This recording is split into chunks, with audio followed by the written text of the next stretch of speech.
তোকে সুন্দর লাগছে তরু, একদম সাদামাটা প্যাথের লোকে। তরু চোখ কুচকে বলে, এটা কি প্রশংসা নাকি অপমান? তুই যেটা বুঝলি সেটাই। মাত্র 15 বছর বয়সে বিয়ে হয়েছিল তরুর। বিয়ে না, ওটা আসলে ছিল একরকম দায়িত্ব, পারিবারিক চাপ আর দুঃখ ঢাকার একটা উপায়। তরু আর সায়ান চাচাতো ভাই বোন।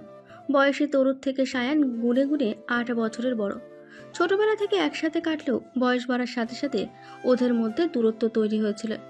তরু হলো খোলা আগুন, যাকে দেখলেই আঁচ লাগে, আর সায়ান সে নিঃশব্দে জমে থাকা এক আগ্নেয়গিরি, যা একবার ফেটে গেলে সব ধ্বংস হয়ে যায়।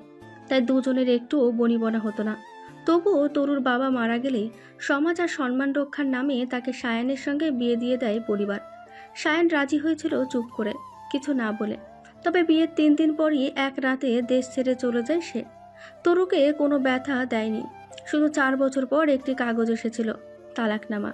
মায়ের কসম দেওয়ার ফলে তরু সই করেনি। বিয়ের সময় তরু অবুঝ কিশোরী থাকলেও 3 বছরে তরুই পরিণত হয়েছিল একজন 19 বছর বয়সী যুবতীতে। তাই নিজেও তখন সব কিছুই বুঝতো। অনেকগুলো বছর পেরিয়ে গেলেও সায়ান ইফতেখার পরিবারের সাথেও কোনো যোগাযোগ করেনি। কারণটা অবশ্য সবাই জানত। সায়ানের বাবার পরক্রিয়া ছিল সায়ানের দেশ ছাড়ার কারণ। আজ সায়ানকে 9 বছর পর হঠাৎ নিউ ইয়র্কের এক কনফারেন্স রুমে দেখে থমকে গেল তরু। বর্তমানে তরু নিউ ইয়র্কে থাকে। সে এখন লেক্সোরা গ্লোবাল সলিউশন এর chief contract and compliance officer. আজকের মিটিংয়ে সে মুখোমুখি বসেছে অ্যারোনিক্স এন্টারপ্রাইজের প্রতিষ্ঠাতা সায়ান ইফতেখারের সঙ্গে, একজন সফল ব্যবসায়ী, একজন ঠান্ডা ছায়াঘেরা পুরুষ। আর একসময় তার স্বামী ছিল তার চাচাতো ভাই। সায়ান তাকিয়ে আছে তরুর চোখে। তরুর থেকেও যেন সায়ান বেশি অভিভূত, বেশি থমকে গেছে। এই মেয়েটা তরু, সেই পাটকাঠির মতন চিকন ফর্সা বাচ্চা মেয়ে, যে কথায় কথায় তার চুল টেনে পালিয়ে যেত, লুঙ্গি খুলে ফেলার হুমকি দিত, যার হাসির শব্দে একসময় বিরক্ত হতো সে।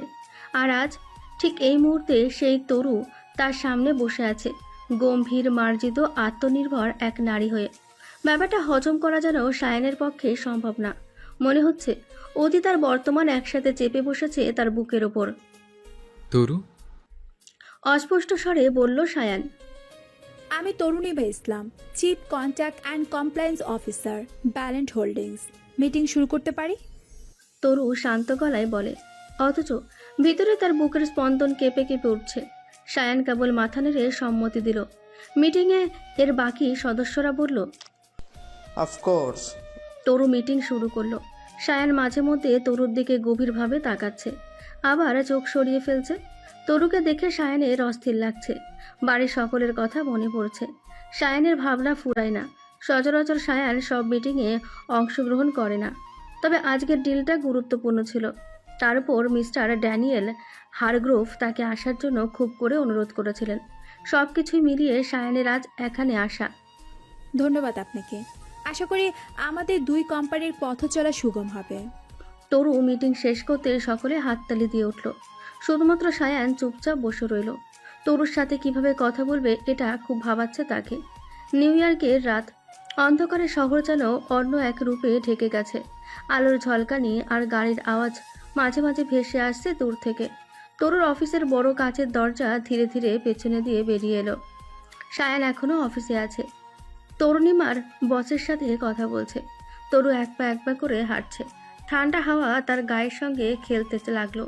পেছনে লম্বা গলির বাতি ম্লান, আর রাস্তার পাশের গাছগুলো ছায়ার মতন দুলছে। তার পা থমথমে করলো এক মুহূর্তের জন্য, যখন হঠাৎ তার মনের কোণে ভেসে উঠল সায়ানের মুখ। সে আগুনে জ্বালানো কালো চোখ, ঝরঝরে চুল আর কাঁধে টান টান সুট। 10 বছর ধরে সে এখানে, এই নিউ ইয়র্কে ছিল। কেন এত সহজে ফিরে এসেছে আমার সামনে? তার মনে প্রশ্ন জাগলো।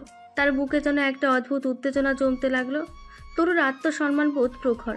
বিয়ের কয়েক বছর পর যখন বোঝার মতন বয়স হলো তরুর, তখন থেকে সায়ানের প্রতি তীব্র রাগ, অভিমান পুষে এসেছে হৃদয়ে। ছোট থেকে কখনো সায়ান তরুকে সহ্য করতে পারত না, কারণ তরুও ছিল সায়ানের মতন রাগী জেদি।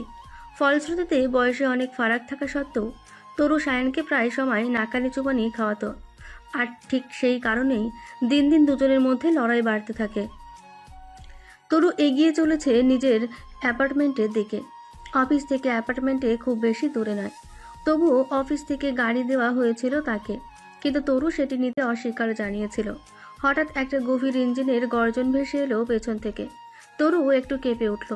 চোখে মুখে সোজা না তাকিয়ে শুধু কানে শুনে বুঝতে পারল এটা কোনো সাধারণ গাড়ির শব্দ না। একটা নয়, তিনটে কালো এসইউভি নিঃশব্দে তার পেছনে এসে থামল। একটার হেডলাইট তার শরীরে ধাক্কা দিল, বাকি দুটো একদিকে ঘিরে দাঁড়িয়ে রইল, যেন অকৃত্রিম কোনো ছায়া বুনে দিচ্ছে। তরু থমকে দাঁড়ালো। তার এক পাশে দেওয়াল, অন্য পাশে গাড়ি। গাড়ির জানালাগুলো কালো টিন্টেড, যেন ভেতরে কেউ আছে কিনা বোঝাই যাচ্ছে না। তার চোখ সরে না প্রথম গাড়িটার সামনে থাকা নাম্বার প্লেট থেকে। ওটা সে আগে কোথাও দেখেছে। লেভেলের নিচে ছোট করে লেখা এরোনিক্স হোল্ডিংস প্রায়োরিটি ভেনিস ভিজেকেল। হৃদস্পন্দন একবার স্তব্ধ খায়। তরু পুছে ফেলে সব। তখনই প্রথম এই সিউভির ড্রাইভারের পাশে থাকা দরজাটা খুলে যায়। একজন সুটেড আপ লোক নামলো, চোখে সানগ্লাস, কানে ইয়ারপিস, আর তার পেছনে ধীরে একরাশ নির্ভীকতা নিয়ে নামছে সায়ান ইফতেখার। চুল পেছনে আঁচড়ানো, চোখে সেই একই শীতল ছায়া। হাঁটছে ধীরে ধীরে, যেন পুরো রাস্তার মালিক সে। চারপাশের বাতাস জমে উঠছে, আর তরুর গলার ভেতর শুকিয়ে যাচ্ছে অস্থিরতা আর আগুনে। কেমন আছিস তরু? সায়ান বলল, একটুও না হেসে। তরু কিছু বলল না। সায়ান উত্তরের আশায় আবারও জিজ্ঞেস করলো, তরু কেমন আছিস? মা কেমন আছে? মা? তরুর ঠোঁটে যেন বিদ্রুপের হাসি। ধৈর্য হারালো সায়ান। এমনিতেই তার ধৈর্যের লেভেল 0। যেটা জিজ্ঞেস করেছিস সেটা বল। আমি বলতে বাধ্য হলে মিস্টার শাইন ইফতেখার, নিজের মায়ের বিষয়ে জানার ইচ্ছে থাকলে নিজেই জেনে নিন। আর হ্যাঁ, অফিসের বাইরে অফিসিয়াল বিহেভিয়ার আশা করবেন না। তরু উল্টো দিকে চলে যেতে চাইলে সায়ান তার হাত টেনে ধরে, আর মুহূর্তে সায়ান সহ বাকিরাও চমকায়। তরু সায়ানের গালে জ্বর বসিয়ে দিয়েছে। রাগে ফুঁসছে মেয়েটা। সায়ান প্রথমে বিষয়টা বুঝতে না পারলেও ঘটনা বুঝে আসতে তরুর চুলগুলো শক্ত করে চেপে ধরল সে। তরু ব্যথায় মৃদু শব্দ করে উঠল, এখনো আগের মতোই বেয়াদব আছিস তুই। পথে কাছে আমার গায়ে হাত তোলে সাহস হয় কিভাবে? আমার হাত ধরার সাহস হয় কিভাবে বলো? শায়ন ভাই, চুল ছাড়ো, নয়তো তোমার শরীরের কোনো অংশের চুল থাকবে না। শয়তানের দাদা তুমি, ছাড়ো। সায়ান তরুর যন্ত্রণা দেখে আরো জোরে চুলগুলো চেপে ধরল। তরু মেজাজ হারাচ্ছে। হাত ধরলে মহাভারত অশুদ্ধ হয়ে যায় না। তাছাড়া তুই আমার... থেমে যায় সায়ান। তরু বলে ওঠে, তালাক নামার কথা মনে হয় ভুলে গেছো।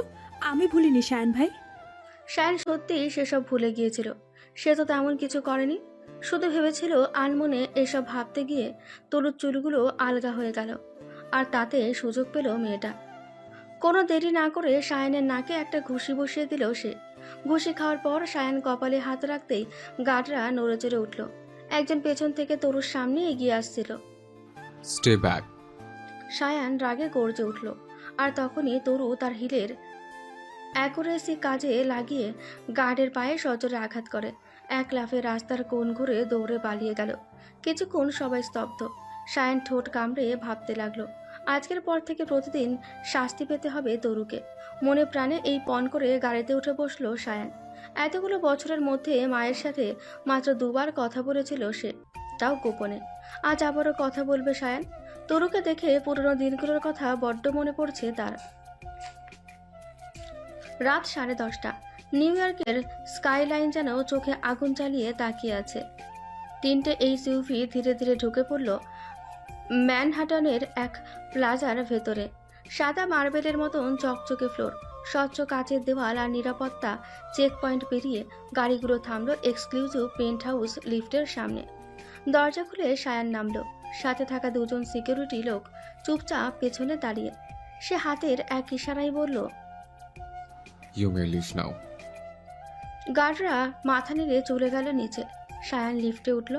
45তম তলায় থামলো সে। দরজা খুলে যেন অন্য একটা জগৎ। মৃদু নীল আলোয় ভেসে থাকা আধুনিক অ্যাপার্টমেন্ট, ফ্লোর টু সিলিং কাচের জানালা, যার ওপারে আলোয় মোড়া নিউ ইয়র্কের শহর। দেওয়ালে আধুনিক শিল্পকলা, কিন্তু কোথাও কোনো পারিবারিক ছবি নেই। টেবিলে রাখা এক বোতল স্কচ, পাশে তার দ্বিতীয় ফোনটি পড়ে আছে। আনরিড মেসেজ 12টি। শায়ান ইফতেখার কোট ফেলে দিয়ে ধীরে ধীরে বার কাউন্টারের পাশে এসে দাঁড়ালো। হালকা আলোয় তার মুখটা বিষণ্ণ দেখাচ্ছে, যেন বাইরের রূপসী শহর তার ভেতরের একাকিত্বকে ঢাকতে পারছে না। সে জানালার পাশে গিয়ে দাঁড়ায়, গ্লাসে একটা ঘূর্ণি তুলে নেয় স্কচ। তারপর নিচে তাকিয়ে দেখে রাস্তায় গাড়ি চলছে, যেন প্রতিটা গাড়ি কেউ না কেউ ফেলে আসা কারোর কাছে ফিরছে। অথচ শায়ান জানে এই শহরের মধ্যে থেকেও সে কারো কাছে ফিরতে পারেনি। তার শিকড় গেড়ে আছে সুদূর বাংলাদেশে। হঠাৎ শায়ানের তরুর বলা কথাগুলো মনে পড়ল। তালাকনামা অর্থাৎ ডিভোর্স পেপার। শায়ান স্কচ ভর্তি গ্লাসে একবার চুমুক দিয়ে পকেট থেকে ফোনটা বের করলো। লারা এই নামে কাউকে কল করলো সে। হ্যালো সায়ন, কেমন আছো? Miss you baby. ফালতু কথা বাদ দাও লারা। তুমি তোরকে ডিভোর্স পেপার পাঠিয়েছিলে কেন? আমার থেকে পারমিশন নিয়েছিলে? চমকালো লারা। এতগুলো বছরে লুকিয়ে থাকা ঘটনা আজ কিভাবে জানতে পারলো শায়ান? লারা শুকনো ঢোক গিলল। সায়ন, তুমিই তো বলেছিলে মিথ্যে সম্পর্ক থেকে তরুকে মুক্তি দিতে চাও। আমি তো সেজন্যই। শাট আপ লারা। আমি ভালো করে জানি তুমি কিসের জন্য কি করেছ, বাট ট্রাস্ট মি, সেটা কখনোই সম্ভব নয়। শায়ান কল কেটে দিতেই রাগে গর্জে ওঠে লারা। লারা মিস্টার জনাথানের একমাত্র মেয়ে। নিউ ইয়র্কে আসার পর জনাথানের সাথে আলাপ হয়েছিল শায়ানের, আর সেখান থেকেই জনাথানের অফিসে জায়গা পেয়েছিল শায়ান। তারপর সে ঢুকে পড়েছিল এক অন্ধকার জগতে, যা কেউ জানে না। জনাথানের মতন বিশিষ্ট শিল্পপতিরা আড়ালে যে কালো জগতের সাথে যুক্ত, তা সাধারণ মানুষের পক্ষে বোঝা সম্ভব নয়। শায়ান বুদ্ধিমান মানুষ, অল্প সময়ে অন্ধকার জগতে সফল হয়ে ওঠে, পাশাপাশি ব্যবসায় উন্নতি করে। তার রিয়েল এস্টেট কোম্পানির আড়ালে চড়ে অস্ত্র চোরাচালান। একটা সময় জনাথানকে পেছনে ফেলে এগিয়ে যায় শায়ান, তবে জনাথান সবসময় শায়ানকে স্নেহ করে এসেছে। বছর দুয়েক আগে তিনি মারা গিয়েছিলেন। তারপর থেকে লারাই বাবার সবকিছু দেখাশোনা করেছে। শায়ান যে বিবাহিত এটা লারা প্রথম থেকে জানত, তবুও সে শায়ানকে খুব পছন্দ করে। যেভাবেই হোক শায়ানকে নিজের করে পেতে চায়। শায়ান অপরাধ জগতে ডুবে গেলেও নিজের চরিত্রে এখনও কালিমা লাগাতে দেয়নি। ফলশ্রুতিতে লারার ইচ্ছেও অপূর্ণ রয়ে গেছে। বলা বাহুল্য, শায়ান লারাকে বন্ধু পাবে। সেই বন্ধুত্বের খাতিরে তরুর বিষয়ে সবকিছু জানিয়েছিল তাকে, আর লারা সেই সুযোগটা কাজে লাগিয়ে শায়ানের অজান্তে একটা ডিভোর্স পেপার পাঠিয়েছিল তরুর কাছে। লারার বাংলাদেশের চেনা জানা একজন অ্যাডভোকেট নিজেই সেই পেপার তৈরি করে তরুদের বাড়ি পাঠিয়েছিল। উদ্দেশ্য ছিল তরু সাইন করে দিলে ঝামেলা শেষ হয়ে যাবে। শায়ান ভাববে তরুই তাকে ত্যাগ করেছে, কিন্তু না। নিজের পরিকল্পনা এভাবে ভেস্তে যাওয়াতে রাগে গর্জে ওঠে লারা। কিছুক্ষণ নিজের রুমের জিনিসপত্রের ওপরই রাগ ঝাড়তে থাকে। মন মেজাজ বড্ড খারাপ, তাই আজকে আর মায়ের সাথে কল করা হলো না শায়ানের। তবে একটা কথা তাকে ভাবাচ্ছে, সত্যিই কি তরু তাকে ত্যাগ করেছে? কথাটা মাথার ভেতর বারবার ঘুরপাক খেতে লাগলো। তরুকে দেখে শায়ানের যেন মৃদু আফসোস জেগেছে মনে। অমন সুন্দরী, শিক্ষিত, আত্মবিশ্বাসী নারী তার স্ত্রী। ভাবতে মনে যেন এক অন্যরকম ভালো লাগার রেশ বয়ে গেল। তবে পরক্ষণে তরুর বেয়াদবির কথা ভেবে দীর্ঘশ্বাস ছাড়ল শায়ান। মেয়েটা আর শুধরল না। এসব ভাবতে ভাবতে শায়ানের মন পরিবর্তন হলো। প্রায় 30 বছর পর মায়ের নম্বরে ডায়াল করলো সে। বাংলাদেশ। সকালে নাস্তা সেরে উঠোনে বসে আছেন আসমা ইফতেখার। ইদানিং শরীরটা বিশেষ ভালো যাচ্ছে না ওনার। ছেলে টেনশনে দিন দিন যেন আরও বেশি অসুস্থ হয়ে যাচ্ছেন। আলতাফ ইফতেখারও শায়ানের জন্য ভীষণ চিন্তা করে কষ্ট পায়। নিজের ভুলের কারণে একমাত্র ছেলে আজ নিরুদ্দেশ। মা, তোমার কল এসেছে। আনহার কথায় পেছনে ফিরে তাকালেন আসমা। পরনে তার ছাই রঙের শাড়ি, চুলগুলো খোপা করা। আনহা শায়ানের ছোট বোন। দিয়ে যা। আনহা তাই করলো। ফোন মায়ের কাছে দিয়ে নিজের কাজে এগোলো। বয়স তার 20 পেরিয়েছে, দেখতে সুন্দরী। আসমা ছেলের নম্বর দেখে দ্রুত কল রিসিভ করলেন। ধীর পায়ে উঠোনের একপাশে এগোতে এগোতে কথা শুরু করলেন তিনি। শায়ান চায় না তার বিষয়ে কেউ জানুক, আর শায়ানের অনিচ্ছায় কোনো কাজ করলে শায়ান কতটা ভয়ঙ্কর হয়ে ওঠে সেটা বিগত দিনে আসমা ভালো করেই টের পেয়েছিলেন। আসসালামু আলাইকুম মা, কেমন আছেন? বাবা কেমন আছো তুমি? আমি ভালো আছি। জি ভালো। আপনার শরীর কেমন? দীর্ঘশ্বাস ছাড়লে নাসমা, চোখ ছলছল করছে। চলছে। সায়ন বাবা আমার মরার আগে কি তোমাকে আর দেখতে পারবো না? তোমার বাবা ভুল করেছিলেন, যার জন্য প্রতিদিন সে আফসোস করে। তুমি ফিরে এসো সায়ন। এভাবে বলবেন না মা, আপনার কিচ্ছু হবে না। তরু কোথায় মা? চমকালে নাসমা। এতগুলো বছরের সায়ান আজ প্রথম তরুর কথা জিজ্ঞেস করলো। বিদেশে চাকরি করে তরু, ভালো ইনকাম করে। তোর শাশুড়ি মানে চাচি এখন আমাদের সাথে থাকেন। ও আচ্ছা। তুমি তরুকে তালাকনামা কেন পাঠিয়েছিলে বাবা? এইসব বিষয় নিয়ে কেউ তামাশা করে? আল্লাহ মাফ করুন। তরু কি সাইন করেছিল মা? না। সায়ান হাঁপ ছেড়ে বাঁচল। লালার সাথে ঝামেলা করতে চায়নি সায়ান, কিন্তু মাথার মধ্যে থাকা পোকাটা নড়েচড়ে উঠেছে এখন। লালার এত সাহস হয় কিভাবে? আচ্ছা মা, রাখছি। আপনি ভালো থাকবেন। কিছু দরকার হলে। আমার শুধু তোমাকে লাগবে বাবা, তুমি আসো। ছেলের কথা থামিয়ে দিয়ে বললেন আসমা। দীর্ঘশ্বাস ছাড়ল সায়ান। কিছু না বলে কল কেটে দিল। ফোনের দু প্রান্তে বসে দুজন কাঁদতে লাগলো। ভোরের আলো এখনো পুরোপুরি ফোটেনি। ম্যানহাটের লেরেক্সো গ্লোবাল সলিউশনস এর কর্পোরেট বিল্ডিংয়ে সকাল শুরু হয়েছে আগের রাতের ভার নিয়ে। তরুণীমা ইসলাম কফির কাপ হাতে নিয়ে নিজের ডেস্কে বসে আছেন। তার চোখে ক্লান্তি নেই, আছে শুধু একরাশ অনিশ্চয়তা, যেটা গতকালের মিটিং থেকে শুরু হয়েছে। তখনই ইন্টারকম বেজে উঠল। মিস ইসলাম, মিস্টার হারগ্রোভ আপনাকে ডেকেছেন এখনই। তোরও কিছু না বলে উঠে দাঁড়ালো। কাপটা ডেস্কে রেখে সোজা রওনা দিল কর্পোরেট ফ্লোরের একদম শেষ মাথায়। ড্যানিয়েল হারগ্রোভ সিইও বসেন সেখানে। ড্যানিয়েল হারগ্রোভ তার চেয়ার ঘুরিয়ে জানালার দিকে তাকিয়েছিলেন। তরু ঢুকতে তিনি মুখ ফেরালেন। চোখে অস্বস্তি, ঠোঁটে এক টুকরো শক্ত করে চেপে ধরা কর্পোরেট হাসি। বসো প্লিজ। অ্যারোনিক্স, ডিলে কোনো সমস্যা হয়েছে? তরু সরাসরি প্রশ্ন করল। হারগ্রোভ এবার বসে পড়লেন, একটা নিঃশ্বাস নিলেন। তুমি হয়তো জানো না, কিন্তু মিস্টার ইফতেখার গতকালের মিটিংয়ের পর সরাসরি আমার সঙ্গে যোগাযোগ করেছেন। তরুর বুকের ভিতর কেঁপে উঠল, কিন্তু মুখে কোনো প্রকাশ নেই। কি বললেন? তরুর গলা চাপা কিন্তু কাপা। তিনি খুব স্পষ্ট করে বলেছেন, আমরা যদি অ্যারোনিক্স ডিলটা চাই, তবে তোমাকে অস্থায়ীভাবে ওদের ইন হাউস লিগ্যাল টিমে ট্রান্সফার করতে হবে। তিনি চাইছেন পুরোটা নিয়ন্ত্রণ শুধু তোমার সাথে, আমাদের নয়, ফার্মের নয়, শুধু তোমাকে। তরু এবার চেয়ারে সোজা হয়ে বসলো, চোখ তার বসের চোখে। আর আপনি তাতে রাজি হয়ে গেছেন? হারগ্রোভ একটু থেমে বলল, তরু, আমরা এই প্রজেক্টটা হারাতে পারি না। এটা আমাদের বছরের সবচেয়ে বড় ইনভেস্টমেন্ট।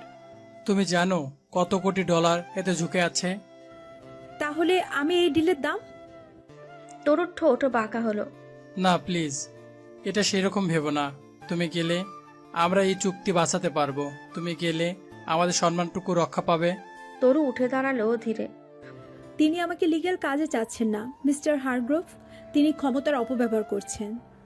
বস চুপ করে রইলেন। তরু দরজার দিকে এগিয়ে যাচ্ছিল, তখন হারগ্রোভ বলল, শুধু 1 বছরের জন্য তরু, প্লিজ, শুধু তুমি পারো এটা বাঁচাতে। তরু থেমে গেল, এক মুহূর্ত দাঁড়িয়ে থেকে বলল, 1 বছর, তার একদিনও না বাড়ে। আর এরপর অ্যারোনিক্স যেন আমার জীবনে আর না আসে। তার ঠোঁটের কোণে একটুখানি কাঁপা হাসি, কিন্তু চোখে আগুন আর বুকের গভীরে জমা ঘৃণার ছায়া যেন ফুসছে। অ্যারোনক্সি এন্টারপ্রাইজ, সকাল 9:34। বিল্ডিংয়ের সামনেই দাঁড়িয়ে থাকা তরুণীমা ইসলামের চোখের সামনে একটা বিশাল কাচ ঘেরা রাজ্য। ছাদ থেকে মেঝে পর্যন্ত সবকিছু নিঃশব্দ, ধবধবে আর ভয়ঙ্করভাবে নিখুঁত। তাকে আগে জানানো হয়েছিল আজ থেকে সে এই কোম্পানির special in house contract legal consultant, 1 বছরের জন্য। তরু চোখ তুলে বিল্ডিংয়ের মাথা দেখে।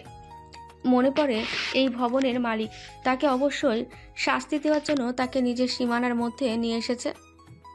সায়ানকে ভালো করে জেনে তরু শ্বাস নিতে নিতে অফিসের ভেতরে ঢুকে পড়ল সে। Good morning miss Islam, your expected.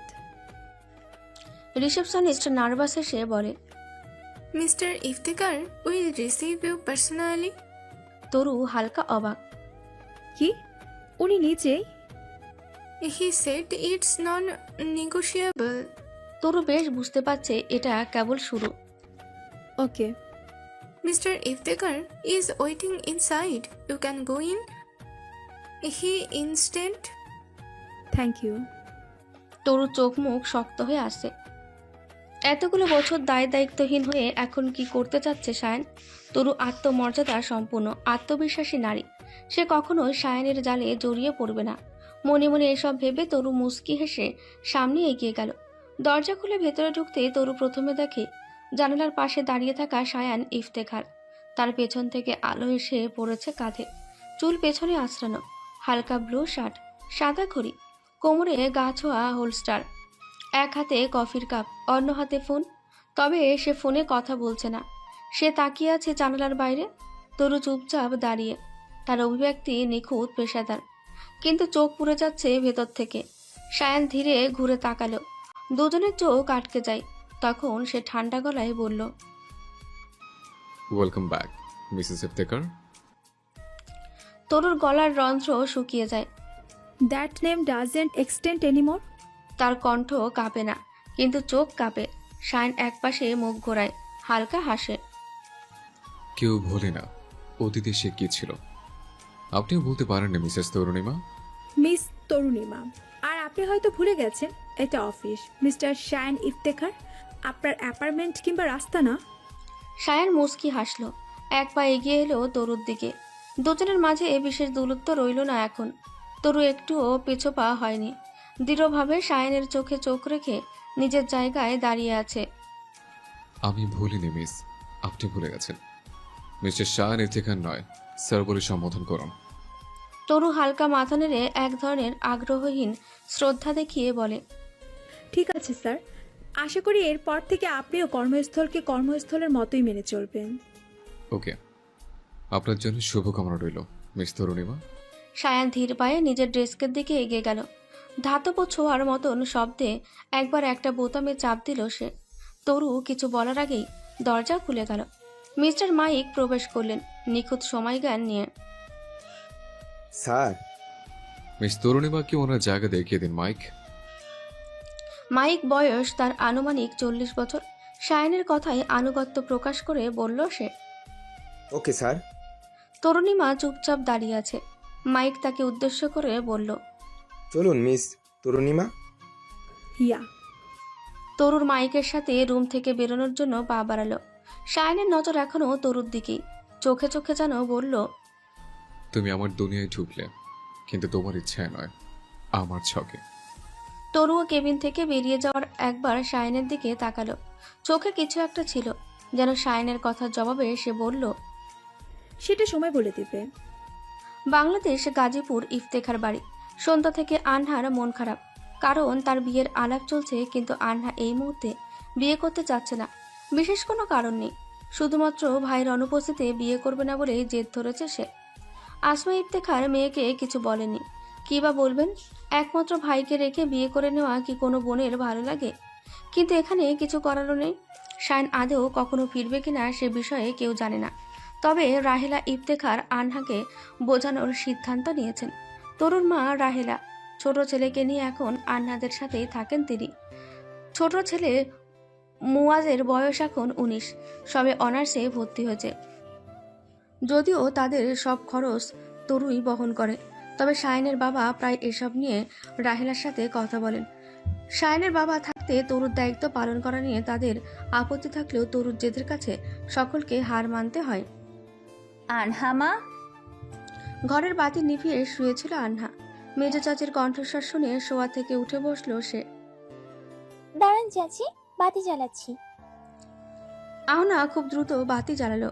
Rahela ধীর পায়ে এগিয়ে গিয়ে বিছানার একপাশে বসলো। এদিকে আয়। আনহা শান্তভাবে চাচির পাশে বসলো। কিছু হয়েছে চাচি? না রে পাগলি, তোর কি হয়েছে? এমন করছিস কেন? আপনি কি সত্যি জানেন না কি হয়েছে? দীর্ঘশ্বাস ছাড়লেন রাহেলা। শায়ন কি কখনো ফিরবে আনহা? ছেলেটা নিরুদ্দেশের জন্য সবচেয়ে তরুর জীবনটা এলোমেলো হয়ে আছে। আমি ভুল করেছিলাম আনহা। চাচি, ভাইয়া তো আপুর সাথে রাগ করে দেশ ছাড়েনি। বাবা, ভুল কি শুধু সন্তানরা করে, বাবা মা করতে পারে না? ভাইজান তো বহু বছর আগে থেকে প্রায়শ্চিত্ত করে আসছেন।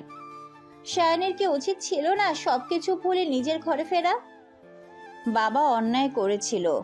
স্ত্রী আমার মেয়েটা গুমরে গুমরে দিন কাটিয়েছিল। কি হয়েছিল সেটা বুঝতেও যেন সময় লেগেছিল ওর। চুপ করে গেলেন রাহেলা। দু চোখ ছলছল করছে। আনহাও আবেগী হয়ে উঠেছে। ভাইকে ভীষণ ভালোবাসে সে। এইসব থাক, তুই বিয়েতে রাজি হয়ে যা আনহা। চাচি, হ্যাঁ মা, রাজি হয়ে যা। আপু নেই, ভাইয়া নেই, আমি কিভাবে বিয়ে করব?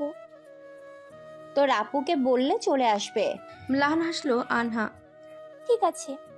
যাক, আলহামদুলিল্লাহ। রাহেলা বসা থেকে উঠে দাঁড়ালেন। চাচি, মোয়াজ কই? আজকে কোনো সারা শব্দ নেই যে। বাজারে গেছে বন্ধুদের সাথে ক্যারাম বোর্ড খেলতে। ও আচ্ছা। আনহা আর কিছুই বলে না। রাহেলা নিঃশব্দে ঘর থেকে বেরিয়ে যায়। সারা দিন পর মাত্র নিজের অ্যাপার্টমেন্টে ফিরেছে তরু।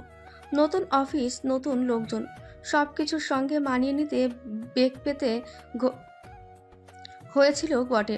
তবে নিজেকে সামলে নিয়েছে সে। বাসায় ঢুকে কোট খুলে সোফার উপর ছুঁড়ে রাখলো তরু। পরনে এখন শুধু হালকা সাদা শার্ট আর গাঢ় নেভি ব্লু প্যান্ট। চুলগুলো ক্লান্তির মতোই বিক্ষিপ্ত এলোমেলো। শার্টের একটা বোতাম খুলতেই ঠিক তখনই কলিং বেলের শব্দ বেজে উঠল। তরু থমকে গেল, চোখে অপ্রস্তুত বিস্ময়। এই অ্যাপার্টমেন্টে কেউ আসে না, শুধু তার বান্ধবী এলিজা মাঝে মধ্যে ছুটির দিনে আসে। তাহলে এখন কে? তরুর ভাবনার চেয়েও দরজার বাইরে দাঁড়িয়ে থাকা ব্যক্তিটির হাত যেন বেশি ব্যস্ত। এক নাগারে বারবার কলিং বেল বাজিয়ে যাচ্ছে সে। তরুর ধৈর্যচ্যুতি ঘটে। বিরক্ত হয়ে দ্রুত দরজার দিকে এগিয়ে গেল সে। দরজা খুলতেই তরু যেন বিস্ময়ের সর্বোচ্চ শিখরে পৌঁছে গেল। সামনে দাঁড়িয়ে Shayan Iftekhar, night black shirt, হাত গোটানো, গলায় হালকা ঘাম জমে, চোখে অদ্ভুত ঠান্ডা অথচ ক্লান্ত একটা দৃষ্টি।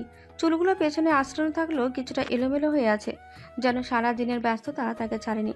পায়ের নিচে স্নিকার্স, হাতে ফোন, আর মুখে সেই হালকা শ্রান্ত কিন্তু দখলদার হাসি। তুমি? তরুর চোখ বিস্ময়ে বড় হয়ে যায়। শায়ান একটাও কথা না বলে ভেতরে ঢুকে পড়ে। তরু চেঁচিয়ে ওঠে, শায়ন ভাই, এটা কেমন আচরণ? আপনি আমাকে ফলো করে এখানে এসেছেন কেন? শায়ান কিছু বলে না। শীতল দৃষ্টিতে তাকিয়ে থাকে তার চোখে, আর ঠোঁটের করে জমে থাকা একটা নিঃশব্দ দখলদার হাসি। ধীর পায়ে এগিয়ে গিয়ে দরজাটা টেনে লাগিয়ে দিল সে। তরুর শরীর হঠাৎ ঠান্ডা হয়ে গেল। সে কিছুটা পিছিয়ে গিয়ে বলে, তোমার হালচাল সুবিধা ঠেকছে না শায়ন ভাই। কি সমস্যা? অফিসে জানাবে, সহ্য করতে হবে, কিন্তু বাড়িতে নো ওয়ে। মার খেতে না চাইলে বিদায় হও। শায়ান এবার সামনাসামনি এসে দাঁড়ালো। তার চোখ নিচে নামলো তরুর শার্টের খোলা বোতামের দিকে। তরু তখনও টের পায়নি। শায়ান হঠাৎ হাত বাড়িয়ে বোতামটা আটকে দিল। তরু চমকে উঠল। বুঝে ওঠার আগে সে শায়ানকে এক ধাক্কা দিয়ে দূরে ঠেলে দিল। শায়ান হাসল, গলায় মজা মাখানো টোন। বয়স বাড়ার সাথে সাথে শরীরে কারেন্টও বেড়েছে তোর। এক ঝটকে এত দূরে সরিয়ে দিলে। বালের কথা বন্ধ করো। এখানে কেন এসেছো? তরুর গলায় এখন আগুন। বউ কোথায় থাকে দেখতে এলাম। বউ? ওয়াও। তরুর ঠোঁট বাঁকা, কণ্ঠে ব্যঙ্গ। শায়ান হালকা হেসে হঠাৎ তার পেছনে গিয়ে দাঁড়ালো। তরুর দুই হাত একসাথে পেছনে চেপে ধরল সে। ইয়েস তরু, তুই জাস্ট ওয়াও। লজ্জা লাগে না এতগুলো বছর পর বউ বলে দাবি করছো? শায়ান হেসে উঠল। লজ্জার কথা তুই বলিস না তরু। ছোটবেলায় কতবার আমার লুঙ্গি নিয়ে টানাটানি করেছিস, সেটা তুই ভুললেও আমি ভুলিনি। শাট আপ, ছাড়ো আমাকে। তরু নিজেকে ছাড়ানোর চেষ্টা করে, কিন্তু ব্যর্থ হয়। শায়ান শুধু মিটিমিটি হাসে, চোখে খুনসুটি মেশানো বিদ্যুৎ। না ছাড়লে? ধরে রাখতে চাইলে নতুনভাবে আজ ধরার প্রয়োজন হতো না। ভুল করেছিলাম, শুধরে নিতে চাচ্ছি। সুযোগ দিচ্ছি না শায়ন ভাই, ছাড়ো বলছি, নয়তো ভালো হবে না। শায়ান হাসে। তরুকে সে যেভাবে ধরে রেখেছে তাতে তরু পক্ষে কিছু করা সম্ভব না ভেবেই মনে মনে মহা আনন্দ পাচ্ছে সে। তরু, এত নড়াচড়া করিস না, একটু চুপচাপ থাক। সায়ান কিছু বোঝার আগে তরু সায়ানের পায়ের ওপর জোরে পা দিয়ে আঘাত করলো। হাই হিলের চাপে সায়ানের পায়ে বেশ ব্যথা লাগলো। মুহূর্তে সায়ান তরুকে ছেড়ে একটু দূরে সরে দাঁড়ালো। তরুর ঠোঁটের কোণে তখন বিজয়ীর হাসি। সে সায়ানের দিকে এগিয়ে একটু ঝুঁকে বলল, হবলা বাঙালি নারী ভেবে ভুল করেছো শায়ন ভাই। তুমি হয়তো ভুলে গেছো ছোটবেলাও আমার কাছে নাকানি চুবানি খেতে তুমি, আর এখনো তো। সায়ান তরুর কোমরে হাত রেখে খুব যত্ন করে তাকে নিজের বুকের সাথে চেপে ধরে বলল, এখন তো আমি তোর বর, আর বউয়ের কাছে নাকানে চোবানি খাওয়া বরদের অভ্যাস। তরু কটমট করে তাকিয়ে আছে সায়ানের দিকে। সায়ানের ঠোঁটের কোণে হাসি লেপ্টে আছে, যা তরুকে রাগান্বিত করে তুলেছে। নিজের সর্বোচ্চ শক্তি দিয়ে এক ঝটকায় দূরে সরে দাঁড়ালো তরু। তুমি যাবে নাকি আমি জব ছেড়ে দিব? হ্যাঁ, এভাবে বিরক্ত করলে আমি তোমার অফিসে জব করব না, তাতে যা হওয়ার হবে। দমে গেল সায়ান। তরুকে সে সবে বাগে পেয়েছে, এক্ষুনি হাতছাড়া করা যাবে না ভেবে সায়ান বলল, সেটা তোর ব্যাপার, জব না করলে আমার কি। এনিওয়ে, আমার কাজ আছে, এখন আসছে। আগামীকাল চুক্তিতে সাইন করব, আর রাতে অফিস পার্টি আছে, আগে ভাগে বলে গেলাম। চুক্তি ফাইনাল হওয়ার কথা শুনে কিছুটা হলেও স্বস্তির নিঃশ্বাস ছাড়ল তরু। এই চাকরি তার একমাত্র অবলম্বন। ওকে। সায়ান আর কিছুই বলল না, চুপচাপ অ্যাপার্টমেন্ট থেকে বেরিয়ে গেল। হাঁপ ছেড়ে বাঁচল তরু। বাংলাদেশ। হারুন ইফতেখার বসার ঘরে বসে আছেন সোজা হয়ে, তার মুখে সাদাসিধে অভিব্যক্তি, কিন্তু চোখে খেয়াল থাকলে বোঝা যায় ভেতরে টান পড়ছে। মুয়াজ পাশে দাঁড়িয়ে কিছুটা গম্ভীর। বয়সের তুলনায় তার আচরণটা পরিপক্ক। সে হয়তো বুঝতে পারছে এই এক একটা কথোপকথন তার বড় বোন আনহার জীবন নির্ধারণ করতে পারে। অন্তর্মহলে মহিলারা একরকম নিস্তব্ধ।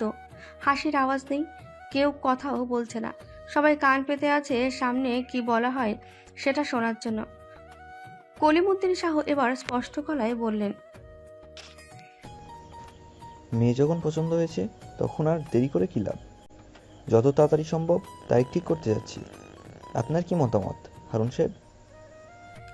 হারুন ইফতেখার এক সেকেন্ড দম নিয়ে হাসলেন। তার ঠোঁটে লাজুক অথচ গম্ভীর একটা ভাব। আমার পক্ষ থেকে কোনো আপত্তি নেই, শুধু চাই আনহার মন যেন ঠিক থাকে। বিয়ের দিন তারিখ তো ঠিক হয়েই যাবে, কিন্তু একটা মেয়ের জীবন সেটা তো একদিনের নয়। কথাগুলো শুনে অন্তর্মহলের দিকে কেউ একজন দম ছেড়ে বাঁচল। কলিমুদ্দিন হেসে বললেন, আমাদের ছেলেরও তো একই চিন্তা। আলো চাইলে ভালোই হবে সব। চা নাস্তা এসেছে। আনহার খালা পর্দা টেনে দেখে নিচ্ছেন পুরুষদের পরিবেশ। একজন মহিলা কানে কানে বললেন, পাত্রপক্ষ ঠিকঠাকই মনে হচ্ছে। তবে সবার মাঝখানে আনহার ঘরের দরজা এখনো বন্ধ। সে এখন আয়নার সামনে দাঁড়িয়ে, চোখে কাজল, মুখে হালকা রং, কিন্তু তার চোখে ক্লান্তি। কিছুক্ষণ আগেই পাত্রপক্ষের সামনে বসেছিল সে। পাত্রকে তারও বেশ পছন্দ হয়েছে। দুই পরিবারের কথোপকথনের মধ্যে দিয়ে বিয়ের দিন তারিখ ঠিকঠাক করা হয়েছে। আগামী মাসে আনহা ও রাসেলের বিয়ে। নিউ ইয়র্কের এক্সক্লুসিভ স্কাইভিউ হোটেলের 25 তলা ছাদে আলো ঝলমলে পার্টি চলছে। চুক্তি চূড়ান্ত হয়েছে। এরোনিক্স এন্টারপ্রাইজ এবং লেক্সোরা গ্লোবাল সলিউশনের মধ্যে বছরের সবচেয়ে বড় বিজনেস ডিল। উভয় কোম্পানির উচ্চপদস্থ কর্মকর্তারা, ক্লায়েন্ট, বিদেশি ইনভেস্টর সবাই এসেছেন আজকের এই উজ্জ্বল সন্ধ্যায়। সাদা গোল টেবিল, ঝকঝকে ওয়াইন গ্লাস, মৃদু জাজ বাজছে পেছনে। তরু এলো সিল্কের গাঢ় নীল গ্রাউন্ড পরে, চুল খোলা, হালকা মেকআপ, কানে ছোট মুক্তার দুল। তার গলায় কোনো গহনা নেই, কিন্তু চোখে এক ধরনের কড়া আত্মবিশ্বাস। সে জানে আজ তার পায়ের শব্দ কেউ লক্ষ্য করছে। তরু যখন ভেতরে ঢোকে তার চোখ আটকে যায় এক জায়গায়। সায়ান কালো কোটের সাথে সাদা শার্ট, হাতে এক গ্লাস রেড ওয়াইন, চুল এলিয়ে পড়েছে কপালের পাশে, চোখে সেই পুরনো ম্লান কিন্তু কাঁপন ধরানো দৃষ্টিতে তাকিয়ে আছে। তরু অন্যদিকে তাকানোর ভান করে, কিন্তু সে জানে সায়ান তার দিকেই তাকিয়ে আছে। মিস্টার ড্যানিয়েল হারগ্রোভ তরুর দিকে এগিয়ে আসে।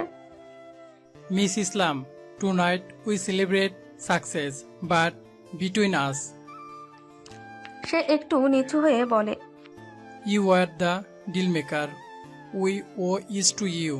তরু হেসে মাথা ঝাঁকায়। Thank you sir. ওই মুহূর্তে সায়ান পেছন থেকে এসে দাঁড়ায়। অ্যাকচুয়ালি সে একটু থেমে গম্ভীর কণ্ঠে বলে, you owe her to me Daniel. হাসির ভেতরেও হঠাৎ একটা ঠান্ডা নেমে আসলো।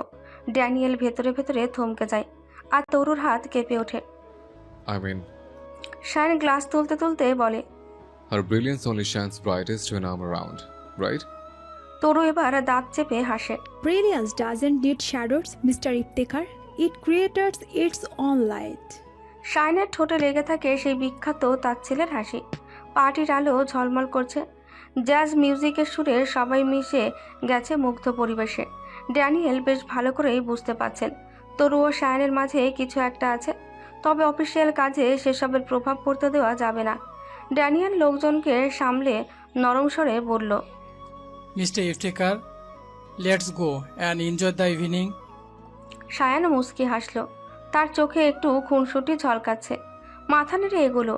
তরু তখন অন্যদিকে চলে গেছে, আকাশের দিকে চেয়ে কিছু ভাবছে যেন। হঠাৎ শায়ান তরুর দিকে এগিয়ে এসে বলল, Shall we dance, Miss তরুণী ইসলাম? তরু থমকে যায়। পেছন থেকে সবার তাকানো চোখের চাপ। কণ্ঠ নিচু করে বলে, You're crossing a line, Mr. Iftekhar. I build the line. I decide where it ends. তরু কিছু না বলে তার ওয়াইন গ্লাস রাখে।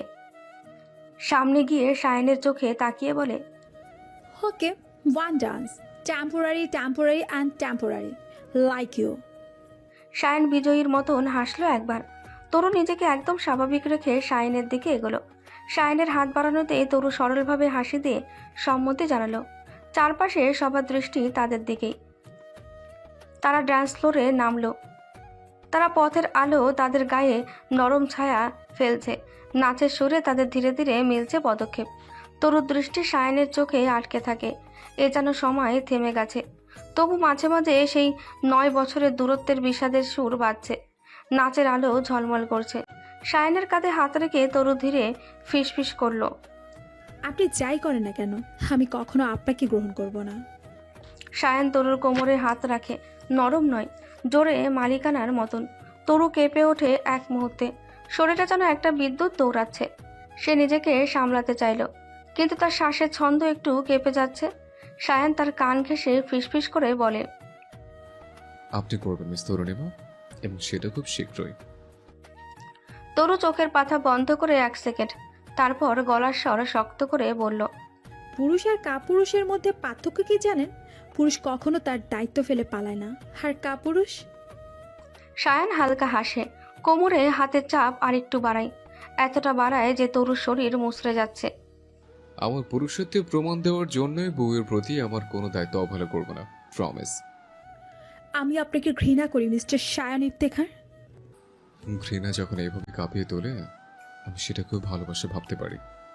তরু এবার পা সরাতে যায়, কিন্তু ব্যাকগ্রাউন্ডের তাল আর চারপাশের চোখ তাকে আটকে রাখে। আপনার হাত সরান। সে ঠোঁট নাড়িয়ে বলে। শায়ান ঠোঁটের কোণে নিঃশব্দে হাসে। তুই আজও আগের মতোই আছিস তরু, ঠোঁটে লড়াই, চোখে আগুন। তরু এবার তার কাঁধে চেপে ধরে বলে, আর তুমি আগের চেয়েও বেশি বিষাক্ত হয়ে গেছে শায়ন ভাই। এক মুহূর্তের জন্য তরু নিজেকে ছাড়াতে চেষ্টা করে, কিন্তু তখনই গানের একটা লাইন বাজে। তরু শায়নের চোখে চোখ রাখে 1 সেকেন্ড। তাতে কোনো রোম্যান্স নেই, শুধু ঠান্ডা এক সিদ্ধান্ত। গান থামার আগে সে শায়নের হাত সরিয়ে নেয়। একটা নিঃশব্দ ধাক্কা, তারপর মুখ না ফিরেই নেমে যায় ড্যান্স ফ্লোর থেকে। তরুর গলার কাছে 1 ফোঁটা ঘাম চিকচিক করছে, ঠোঁটে লাল রং হালকা ছড়িয়ে গেছে। সে সরাসরি বারের দিকে চলে যায়। 1 নিট উইস্কি। তরু গম্ভীর গলায় বলে। বারটেন্ডার তাকিয়ে থাকে কিছুক্ষণ, তারপর গ্লাসে ঢেলে দেয় গাঢ় বর্ণের আগুন। তরু গ্লাস তুলে ঠোঁটের কোণে আনে, চোখ বুজে চুমুক দেয়। কোনো হেলদোল নেই, কোনো জড়তা নেই। 4 নম্বর গ্লাস শেষ করেছে তরু। রাত আরো গভীর, পার্টির ভিড় একটু হালকা। তরুর হাঁটুর ভেতর কাঁপন, পায়ের ভার ভার লাগছে, কিন্তু চোখ একদম জেগে থাকা বিষের মতন ঝলমলে। শায়ন ওকে বহুক্ষণ ধরে দূর থেকে লক্ষ্য করছে। তরুর পায়ের লয় কেমন ধীরে ঢালা, শরীর হালকা দুলছে। সে এগিয়ে গেল। তরু, এইভাবে একটা গ্লাস খেলেই পড়ে যাবে। পড়লে পড়ে যাব। তরু গ্লাসটা আবার ঠোঁটে তোলে। সায়ন গ্লাসটা হাত থেকে সরিয়ে নেয়। এনাফ। তরু হেসে ফেলে, চওড়া হাসি, চোখে বিদ্রুপ। খেয়েছি, মাল খেয়েছি, টাল মাটাল। তাতে তোমার কি হয়েছে বাল? হ্যাঁ, চারপাশের বাতাস হতাশ থেমে যায় যেন। সায়নের মুখে লেগে থাকা ঠোঁটের রেশ থেমে যায় 1 সেকেন্ড। তরু এবার তার খুব কাছে এসে চোখে চোখ রেখে বলে, তুমি চলে যাওয়ার আগে আমার অনুমতি নাও নি শায়ন ভাই। ডিভোর্স পেপার পাঠানোর আগেও ভাবনি, এখন হঠাৎ এত চিন্তা কেন? হ্যাঁ, সায়ান কাঁধ চেপে ধরে তাকে কিন্তু আলতো করে। তুই এমন করিস না তরু, এটা তুই না। আমি কোনো ডিভোর্স পেপার পাঠাইনি তোকে। তরু হাসে। এই আমি, এখানকার আমি, তোমার তৈরি আমি, জেদি, একরোগা আর ভয়ানক একা। তার চোখে পানি নেই, তবু কণ্ঠে একরকম অশ্রু ঝরে। সায়ন বেশ বুঝতে পারছে তরু নিজের মধ্যে নেই এখন। তরু, স্টপ দিস অল ননসেন্স। যা সহ্য করতে পারিস সেটা দেখানোর জন্য খাস কেন? নিজের অবস্থা দেখ একবার। সায়ন তরুকে ধরতে চায়, কিন্তু তরু টলতে টলতে পার্টি থেকে বেরিয়ে যাওয়ার চেষ্টা করছে। তার জেদের কাছে সায়নের সব কথাই যেন বৃথা। আমাকে ছেড়ে দাও শায়ন ভাই, জাস্ট লিভ মি অ্যালোন। তরু হেলে দুলে পার্টি থেকে বেরিয়ে গেল। চারপাশে মোটামুটি লোকজন আছে, আর সায়ান এখানকার প্রধান অতিথি। এভাবে হুট করে তরুর সাথে পার্টি থেকে বেরিয়ে গেলে সেটা ভালো দেখাবে না। পরে তরুকে এই কথা শুনতে হবে ভেবে সায়ান মিনিট 5 অপেক্ষা করলো। তারপর মিথ্যা জরুরি কল আসার বাহানা করে পার্টি থেকে বেরিয়ে গেল। ড্যানিয়েল সবকিছুই বুঝতে পারছেন, তবে তরুকে সায়ান একা ছাড়বে না ভেবে ড্যানিয়েল তরুকে একা ছেড়েছে। এমনিতেই ড্যানিয়েল ভীষণ দায়িত্বশীল মানুষ। রাস্তায় টলমলো পায়ে এগিয়ে চলছে তরু। সামনে তার গাড়ি পার্ক করা। ধীর পায়ে এগিয়ে গিয়ে কোনো মতে গাড়িতে উঠে বসলো সে। এর মধ্যে সায়ান দৌড়াতে দৌড়াতে গাড়ির জানালার পাশে এসে দাঁড়ালো। তরু, লিসেন টু মি। তুই এই অবস্থায় ড্রাইভ করতে পারবি না, প্লিজ জেদ করিস না। আমি তোকে পৌঁছে দিয়ে আসছি। তরু সায়ানের কোনো কথা শুনতে রাজি না। সে গাড়ি স্টার্ট দিতে দিতেই বলল, তুমি আমার আশেপাশে আসবে না, আমি একাই ভালো আছি। খবরদার আমার ভালো থাকা নষ্ট করবে না, চলে যাও তুমি। তরু গাড়ি স্টার্ট করেছে। সায়ানের রাগ হচ্ছে। রাগে গাড়ির পিছনে একটা ঘুষি মেরে দাঁড়িয়ে রইল সে। তরু গাড়ি চালিয়ে কিছুটা সামনে যেতেই বিপজ্জনকভাবে সেটা থেমে গেল। চমকালো সায়ান, দৌড়ে গেল গাড়ির কাছে। তরুর মাথাটা হেলে আছে স্টিয়ারিং এর হুইলের পাশে। একটু ঝুঁকে গালটা গাড়ির ঠান্ডা চামড়ায় ছোঁয়া লাগিয়ে তরু। সায়ান দ্রুত গাড়ির দরজাটা খুলে ভেতরে ঢুকে পড়ে। তরু তখনও হেলান দিয়ে বসে, মাথাটা স্টিয়ারিং এর পাশে ঠেকানো। সায়ান তৎক্ষণাৎ তরুর মাথা সোজা করে দেয়, সিটের পেছনে হেলান দিয়ে বসায়। তখনই তার চোখ পড়ে তরুর কপালে ছোট্ট একটা কাটা দাগ। সেখান থেকে মৃদু রক্ত গড়িয়ে পড়ছে। সায়ান গা থেকে কোট খুলে ফেলল। তারপর পকেট থেকে একটা সাদা রুমাল বের করলো। অতঃপর খুব সন্তর্পণে খুব যত্ন করে সেই রক্তটুকু মুছে দিতে লাগলো। তরুর নিস্তেজ মুখের দিকে তাকিয়ে তার গলা শুকিয়ে এলো। সে কোনো কথা না বলে ধীরে ধীরে তরুকে সরিয়ে নিজের জায়গায় বসালো, ড্রাইভারের সিটে। তরু নিস্তব্ধ, চোখ বন্ধ, শুধু নিঃশ্বাসের হালকা ওঠানামা বোঝাচ্ছে। সায়ান ফোন বের করলো, একটা নম্বর ডায়াল করে কানে ধরে বলল, তোমরা নিজেদের মতো চলে যাও, আজকে আমি বাসায় ফিরবো না। ওপাশে কেউ কি বলল বোঝা গেল না, তবে সায়ান চুপচাপ ফোনটা কেটে দিল। গাড়ির গিয়ার ধীরে চেপে ধরল। তার দৃষ্টি এবার রাস্তার দিকে, কিন্তু মন আটকে আছে। তরুণ নিস্তেজ, নিঃশব্দে। রাত গভীর। নিউইয়র্ক শহর একরাশ কৃত্রিম আলোয় ঢেকে ঘুমিয়ে আছে। তবু মনে হয় এই শহর যেন কখনো পুরোপুরি ঘুমায় না। ফুটপাত ফাঁকা, কোনো কোনো গলিতে হালকা বাতাসে কাগজের ঠোঙা উড়ে বেড়ায়। দূরে দূরে গাড়ির হর্ন এখনো বিরল, তবুও কোথাও একটা অ্যাম্বুলেন্সের সাইরেন ভেসে আসে। মুহূর্তের জন্য শহরটা কেঁপে ওঠে। স্ট্রিট ল্যাম্পের আলোয় রাস্তাগুলো হলদেটে রঙে ঝিম ধরে আছে। উঁচু উঁচু বিল্ডিংয়ের জানালায় কয়েকটা আলো জ্বলছে, বাকিগুলো অন্ধকার। এক একটা ঘর যেন এক একটা জীবন। কেউ ক্লান্ত, কেউ নিঃসঙ্গ, কেউ ঘুমহীন। আকাশে তারা খুব একটা দেখা যায় না। শহরের কাছের আলোয় হারিয়ে যায় তারা ভরা আকাশ। তবুও মাথার উপরের ফাঁকা নীলচে ধূসর পটে একটা নিঃশব্দ ভার ঝুলে আছে। রাত 1টার দিকে তরুর অ্যাপার্টমেন্টে এসে পৌঁছালো তারা। তরুকে ধরে ধরে নিয়ে আসছে সায়ান। পুরোপুরি জ্ঞান না থাকলেও সবকিছু টের পাচ্ছে তরু। সায়ন দরজা লক করে আলোটা মৃদু করে বেডরুমে ঢোকে। ঘরটা পরিষ্কার গোছানো, ঘোলাটে নরম আলোয় ভরে আছে চারপাশ। ছোট একটা ইনডোর গাছ জানালার পাশে লাগিয়ে, চায়ের কাপ, বই আর একটা ছবি রাখা মোমবাতির পাশে সায়ান তরুকে সাবধানে বিছানায় শুইয়ে দেয়। তরুর চোখ বন্ধ, কিন্তু শরীর টানটান। সে পাশে বসে পড়ে, আস্তে করে তরুর কপালে হাত রাখে। 1 সেকেন্ড দম নিয়ে দেখে, না, জ্বর নেই, শরীর ঠিক আছে, শুধু নেশা চড়ে গেছে। তার কপালের একপাশে কাটা দাগটা শুকিয়ে এসেছে, রক্ত নেই, শুধু লালচে একটা রেখা। আমার কাছে আসবি না কেউ, আমি বিবাহিত, আমার স্বামী আছে, দূরে সর। তরুর কথায় ঠোঁট কামড়ে হাসলো সায়ন। মেয়েটা নেশার ঘরেও কতটা লয়াল তার প্রতি। কিন্তু কথা হলো তরুকে গোসল করাতে হবে, মাথায় পানি পড়লে যদি একটু নেশা কাটে। কিন্তু তরু যা মেয়ে, নেশার ঘরে অন্য কাউকে ভেবে যদি চিল্লাচিল্লি শুরু করে। বিপাকে পড়েছে সায়ন, তবুও হাল ছাড়ল না সে। তরুর পায়ের কাছে গিয়ে বসে হাই হিল খুলে দিল। তারপর খোলা চুল প্রথমে খোপা বেঁধে ফেলল। ছোট থেকে মাঝে মধ্যে তরুর চুল বেঁধে দিত সায়ন। ওদের মধ্যে বনিবনা না হলেও মাঝে মধ্যেই ভাবও হতো। সায়ন মুস্কি হাসে, মনে পড়ে যায় তার অতীতের কথা। দুপুরবেলা আকাশে কালো মেঘে রানাগোনা ঝিরিঝিরি বৃষ্টি শুরু হয়েছে। ইফতেখার বাড়ির পেছনের পুকুরে গোসল করতে এসেছে তরু, মাঝে সাথে আছে তার বান্ধবীরা। বৃষ্টিতে পুকুরে গোসল করবে বলে মায়ের কাছে বলে করে অনুমতি নিয়ে এসেছিল সে। নিজেদের মধ্যে কথা বলতে বলতে পানিতে পা ডুবিয়ে বসে আছে তরু। তনিমা, সাবিনা ও হাবিবা সবাই সমবয়সী বলা যায়, শুধু সাবিনা ও হাবিবা বছর খানেকের বড়। আজকে গোসল করতে সেই মজা হবে তরু। আহা, কতদিন পর এমন সুযোগ পেলাম রে। সাবিনার কথায় তরু খিলখিল করে হেসে ওঠে। ঠিক বলেছিস, চল চল পুকুরে নামি এবার, বৃষ্টির তো পাখানাও বেড়েছে। তরুর কথায় যেই না সবাই পানিতে নামতে যাবে, এর মধ্যে ইফতেখার বাড়ির বড় ছেলে সায়ান ইফতেখার এর বাজখায় আওয়াজ শোনা গেল। চমকালো সবাই। তরু, এই তরুর বাচ্চা গরু। তরু ভ্রু কুচকে ফেলল। বাকিরা সবাই বসা থেকে উঠে দাঁড়ালো। ওরা ভালো করে জানে আজকে আর বৃষ্টিতে গোসল করা হবে না। বয়সে তরুর থেকে অত বড় হলেও সায়নের সাথে তরুর বনিবনা হয় না। ঠিক করে কথা বলো সায়ন ভাই, নয়তো আমার মুখেও লাগাম থাকবে না। সায়ান তেড়ে আসে, বাকিরা সবাই দ্রুত ঘাট থেকে উঠে যায়। তরু, আমরা গেলাম। তরু রেগে যায়। কই যাচ্ছিস? আরে শোন।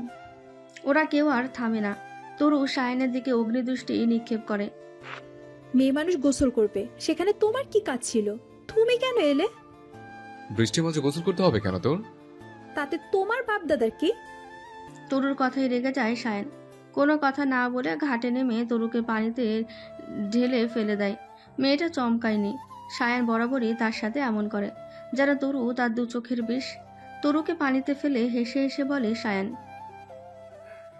নে, জন্মের মতো বৃষ্টির মাঝে পুকুরে গোসল করে এবার। বাপ দাদা তুলে কথা বলে, কত বড় বেয়াদব। তরু গো বেচারার মতন তাকিয়ে আছে। সায়ন তার নীরবতা দেখে দমে যায়। চারদিকে তখন তুমুল বৃষ্টি। সায়নের মায়া হয়।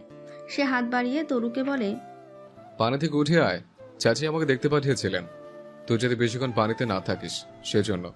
কিন্তু এখনো পা দুলিয়ে গল্প করছিস দেখে মেজাজ বিগড়ে গিয়েছিল। তরু চুপচাপ সবকিছুই শুনল, কেবল কিছু বলল না।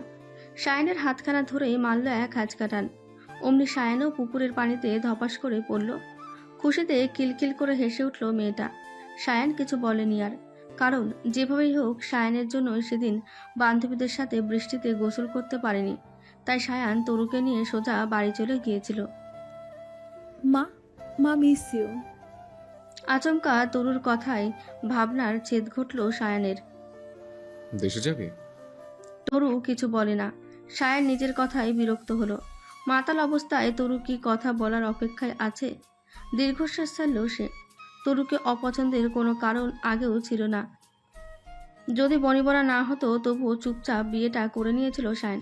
কিন্তু ছেলেটা বড্ড জেদি। সেদিন ছিল তরুর সাথে সায়নের বিয়ের দ্বিতীয় দিন। তরু বিয়ের পরেও দুদিন সায়নের কাছাকাছি আসেনি। সায়নও কিছু বলেনি, কারণ তরু তখন নিতান্তই ছোট ছিল। স্বামী, বিয়ে এসব বোঝানোর মতো পরিপক্কতা অভাব ছিল তার। সায়ান তরুর কথা ভাবতে ভাবতে বাড়ি থেকে বের হতেই দেখতে হলো সিদ্দিক মুন্সির সাথে। সায়ানকে সে একটা ভিডিও দেখালো। কিভাবে যেন ভিডিওটা ইন্টারনেটে ছড়িয়ে গেছে। সায়ানের বাবা একজন মাঝবয়সী মহিলার হাতে হাত রেখে রিকশায় বসেছিলেন। আচমকা বাবার এমন ভিডিও দেখে সায়ানের দিকবিদিক শূন্য অবস্থা। সে সোজা বাবার কাছে চলে যায়। কথা কাটাকাটির এক পর্যায়ে সায়ানের বাবা তার পরকীয়ার কথা স্বীকার করেন, কিন্তু আশ্চর্যজনকভাবে সায়ানের মা ওনাকে প্রোটেক্ট করতে আসেন। তাতে জেদ সৃষ্টি হয় সায়ানের। যে পুরুষ তাকে রেখে অন্য নারীর সাথে সম্পর্ক আছে সেই পুরুষকে সাপোর্ট করা সায়ানের কাছে জঘন্য রকম অপরাধ মনে হয়েছিল। বলা বাহুল্য, সায়ানের বাবা তখন কমিশনার ছিলেন। পরবর্তী এই ঘটনার পর তার সবকিছুই শেষ হয়ে যায়। সায়ানও জেদের বশে দেশ ছাড়ে। সায়ান বিছানার পাশে বসে কিছুক্ষণ তরুণ নিঃশ্বাসের ওঠানামা লক্ষ্য করল। তারপর আস্তে করে উঠে রান্নাঘরের দিকে এগিয়ে গেল। নির্জন আলো আধারিতে মোড়া কিচেনে গিয়ে খুলে ফেললো ফ্রিজ। একটা লেবু, ঠান্ডা পানি আর সামান্য মধু বের করলো। আর মনে বিড়বিড় করে বলল সায়ান, নেশা কাটানোর জন্য কিছু দরকার। তুই যতই রাগ করিস তরু, আমি কিন্তু তোর যত্নই নেব। একটু পরে ছোট্ট একটা গ্লাসে হালকা টক মিষ্টি লেবু পানি তৈরি করে তরুর কাছে ফিরে এলো সে। তরু এখনো অচেতন নয়, কিন্তু পুরোপুরি সজাগ না। চোখ খুলে তাকানোর মতন শক্তিও নেই। সায়ান গ্লাসটা ঠোঁটের কাছে ধরল, কোমল গলায় বলল, এটা খেয়ে ফেল, একটু ভালো লাগবে। তরু বাধা দিল না, কিংবা বাধা দেওয়ার মতন শক্তি পেল না হয়তো। মুখটা সামান্য তুলে সায়ানের হাতের গ্লাসে চুমুক দিল। তবে মাত্র 2 চুমুকে তরুর ভেতরটা বমি বমি করতে লাগলো। হঠাৎ এক ঝলকে সে মুখ ফিরিয়ে সায়ানের গায়ের ওপর বমি করে দিল। ঘটনাটা একেবারে আকস্মিক। তরুর শরীর থরথর করে কাঁপছে, কিন্তু সায়ান সে একটু বিরক্ত হলো না, বরং শান্ত ভঙ্গিতে তরুর দিকে তাকিয়ে রইল কিছুক্ষণ। মেয়েটা পুরোপুরি জ্ঞান হারিয়ে ফেলেছে এবার। তপ্ত নিঃশ্বাস ছাড়ল সায়ান, নিজের দিকে তাকালো এক নজর। তারপর সায়ান নিজের জামা খুলে ফেলল। গ্লাসটা রেখে এসে বিছানার পাশেই ছোট তোয়ালেটা নিয়ে তরুর ঠোঁট আর গাল মুছে দিতে লাগলো। আলতো হাতে মুখটা পরিষ্কার করলো সে। তারপর দ্রুত ওয়াশরুম থেকে ভেজা তোয়ালে এনে নিজের গা আর বিছানার কাপড়টাও মুছে ফেলল। তরুর পোশাক বদলাতে হবে। সায়ান বেশ বিপাকে পড়েছে, কিন্তু এভাবে ফেলে রাখলেও চলবে না। লম্বা একটা নিঃশ্বাস ছাড়ল সায়ান। তরুর দিকে একবার তাকিয়ে চোখ বন্ধ করে ফেলল। ওভাবেই তরুর পোশাক পাল্টে দিল সে। পোশাক পাল্টানোর সময় মাঝে মধ্যে সায়ানের মন অন্যদিকে চলে যাচ্ছিল, তবে নিজের দায়িত্বহীন আচরণের জন্য মনকে শাসনও করে নিয়েছিল। তরুকে সোফায় শুইয়ে রেখে নতুন একটা বিছানার চাদর বিছিয়ে দিয়ে তারপর আবারও তরুকে বিছানায় শোয়ালো সায়ান। সবকিছুই হয়ে গেছে, শুধু এবার সায়ানকে গোসল করতে হবে। সারাদিনের ক্লান্তির সাথে তরুর বমি, সবকিছু থেকে মুক্তির একমাত্র পথ গোসল। শহরের জানালার কাছে নরম রোদ এসে ধাক্কা দিচ্ছে। ঘুমে জড়ানো চোখে তরু ধীরে ধীরে জেগে উঠল। ঘড়ির কাঁটা বলছে সকাল 8টা পেরিয়ে গেছে। একটা দীর্ঘ নিঃশ্বাস ফেলল সে। তারপর 2 হাত তুলে হালকা আড়মোড়া ভাঙতেই গিয়ে থমকে গেল। তার চোখ নামিয়ে নিজের শরীরের দিকে তাকালো। তার পরনে এখন পাতলা সাদা টি শার্ট আর হালকা সুতির পায়জামা। তার রাতে তো সে পরেছিল গ্রাউন। তাহলে এক মুহূর্তে তার ঘুম পুরোপুরি কেটে গেল। চোখ দুটো বড় হয়ে গেল অবাক হয়ে। সে বিছানায় উঠে বসে পড়ল। সারা ঘর একবারে দেখে নিল। ঘর ঠিকই আছে। আলো আসছে জানালা বলে, বাতাসে ধুলো নাচছে ধীরে ধীরে। মাথার ভেতর ঘোলা একটা প্রশ্ন বারবার ধাক্কা খাচ্ছে। কে আমাকে পোশাক বদলে দিল? বুকের ভেতর কেমন যেন একটা ভার জমে উঠেছে। সকাল, আলো, জানলার বাইরের গাড়ির শব্দ সবই আছে, কিন্তু তরুর ভেতরে হঠাৎ এক অজানা উদ্বেগ। বিছানার পাশে চোখ পড়ে একটা ভাঁজ করা পোশাকের দিকে। সেটাই কাল রাতের গাউন। ভাঁজ করে রাখা, এক পাশে রাখা একটা ছোট তোয়ালে, আর পাশে রাখা একটা কাচের গ্লাসে অর্ধেক পানি। তরুর বুকের ভেতর হঠাৎ ছ্যাদ করে উঠল। দুটি সম্ভাবনা মাথায় এলো একসাথে। হয় সে নিজেই পোশাক বদলে ফেলেছিল, যদিও কিছু মনে নেই, অথবা সায়ান গতকাল রাতে পার্টি দেখে বেরিয়ে আসার সময় সায়ানই ছিল। হয়তো তরুর ওইরকম অবস্থা দেখে তরু আর ভাবতে পারল না। নিজের শরীরের দিকে ভালো করে নজর বুলাতে লাগলো। পরক্ষণেই অবাক হলো সে।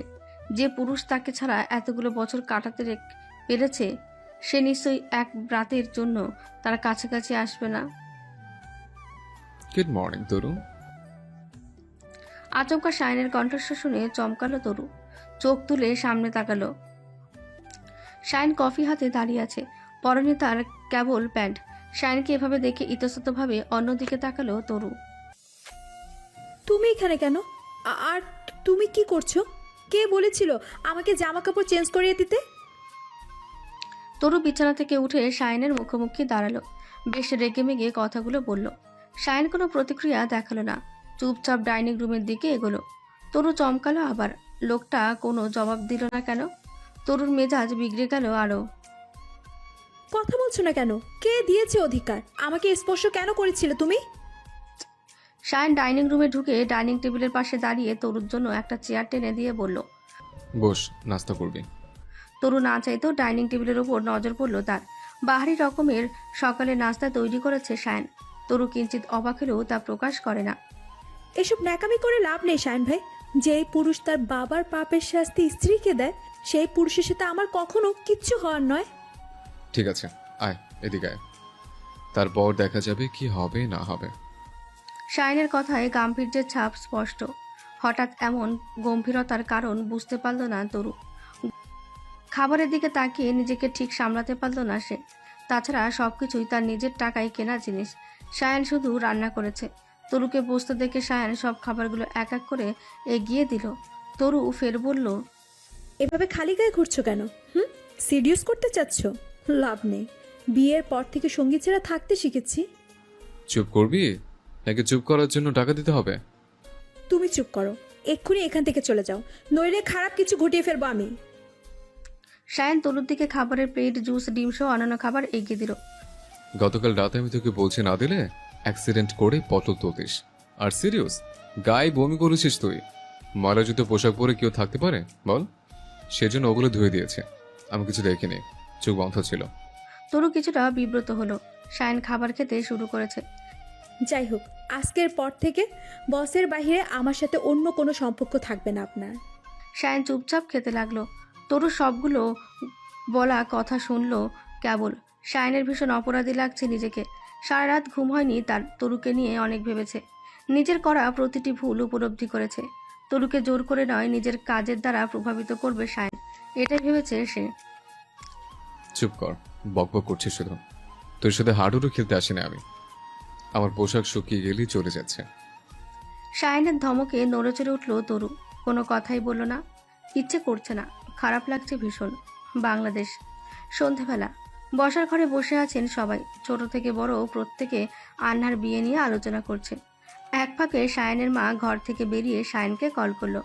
প্রথমবার কল রিসিভ হলো না। দীর্ঘশ্বাস ছাড়লেন তিনি। পরক্ষণেই ওপাশ থেকে কল এলো। আসসালামু আলাইকুম মা, কেমন আছেন? ওয়ালাইকুম আসসালাম শায়ন, ভালো আছি। তুমি কেমন আছো?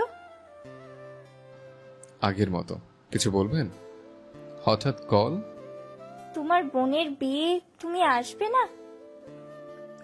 একটা মৃদু যন্ত্রণা অনুভব করলো শায়ন। সেই ছোট্ট আনহার বিয়ে। চোখ ছলছল করছে শায়নের। কবে বিয়ে? আগামী সপ্তাহে শুক্রবার। আমি আসব। বিস্ময়ে প্রায় চেঁচিয়ে উঠলেন শায়নের মা। কি বললে? আমি দেশে ফিরবো মা। আলহামদুলিল্লাহ, আলহামদুলিল্লাহ। আল্লাহ আমার কথা শুনেছেন। আমি খবরটা সবাইকে দিচ্ছি বাবা, ভালো থেকো তুমি। শায়ন কিছু বলার সুযোগ পেল না, তার আগেই কল কেটে দিলেন। বিদেশের মাটি ছেড়ে কিছুদিন নিজের জন্মভূমিতে কাটানোর সময় এসেছে এখন। সেই ঘটনার পর থেকে তরু শায়নের থেকে অনেক দূরত্ব গড়ে নিয়েছে। দুদিন হলো শায়নের সাথে ঠিক মতন কথা বলে না। অফিসের বাইরে দেখা হলেও প্রফেশনাল আচরণ করে, যা শায়নকে রাগিয়ে দেয়। শায়ন কিছুতেই তরুর সাথে কথা বলতে পারছে না। এর মধ্যেই আজ তরুর ছুটির জন্য আবেদন করেছিল। শায়ন অবশ্য ভালো করে জানে তার ছুটি নেওয়ার কারণ। আগামীকাল শায়ন নিজেও বাংলাদেশের উদ্দেশ্যে রওনা দেবে। সকাল থেকে ইফতেখার ভিলার পরিবেশ বেশ উৎসব মুখর। দুদিন পর আন্নার গায়ে হলুদ, তারপর বিয়ে। তার চেয়ে বড় কথা, আজকে তরু ও শায়ন দেশে ফিরবে। তরু শায়নের বিষয়ে কিছু জানে না। সে নিজের মতো আসছে। এয়ারপোর্ট থেকে বেরিয়ে সোজা বাড়ির উদ্দেশ্যে রওনা হয়েছে সে। মনটা তরুর বেশ ফুরফুরে। অনেকগুলো বছর পর নিজের বাড়িতে ফিরছে। তবে শায়নের কথাটাও মাথায় ঘুরছে। তরু এখনো পর্যন্ত শায়নের বিষয়ে বাড়িতে কিচ্ছু জানায়নি। অত দূর বসে শায়নের কথা বললে তরুর চাচি আসমা কেমন রিয়্যাক্ট করবেন সেই ভেবেই কিছু জানানো হয়নি। তবে আজকে বাড়ি ফিরে সব কিছুই বলবে বলে ঠিক করেছে তরু। ইফতিকার ভিলা বিকেল 5টা। গোধূলির আলোয় ছায়া পড়ে উঠানের লাল ইটের মেঝেতে। আকাশে কিছুটা গোধূলি, কিছুটা সোনালি আলো। গেট খুলে তরু যখন রিক্সা থেকে নামে তখন তার চোখে মুখে একরাশে গ্লানি আর একটা অজানা প্রশান্তি। চেনা উঠোন, চেনা ঘর, চেনা গন্ধ।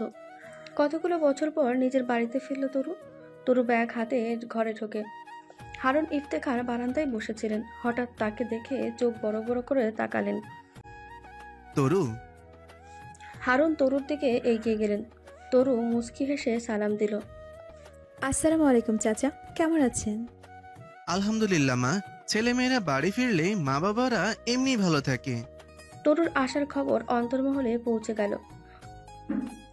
মুয়াজ, তান্না, রেহেলা, আসমা সবাই বাড়ির বাইরে উঠানে এসে পৌঁছালো। রাহেলা মেয়েকে দেখে দ্রুত গিয়ে বুকে জড়িয়ে ধরল। তরুর দু চোখ ছলছল করছে। মাকে জড়িয়ে ধরে বড় বড় নিঃশ্বাস ছাড়ল সে। কেমন আছো মা? আলহামদুলিল্লাহ, তুই কাছে থাকলে আমি সব সময় ভালো থাকি।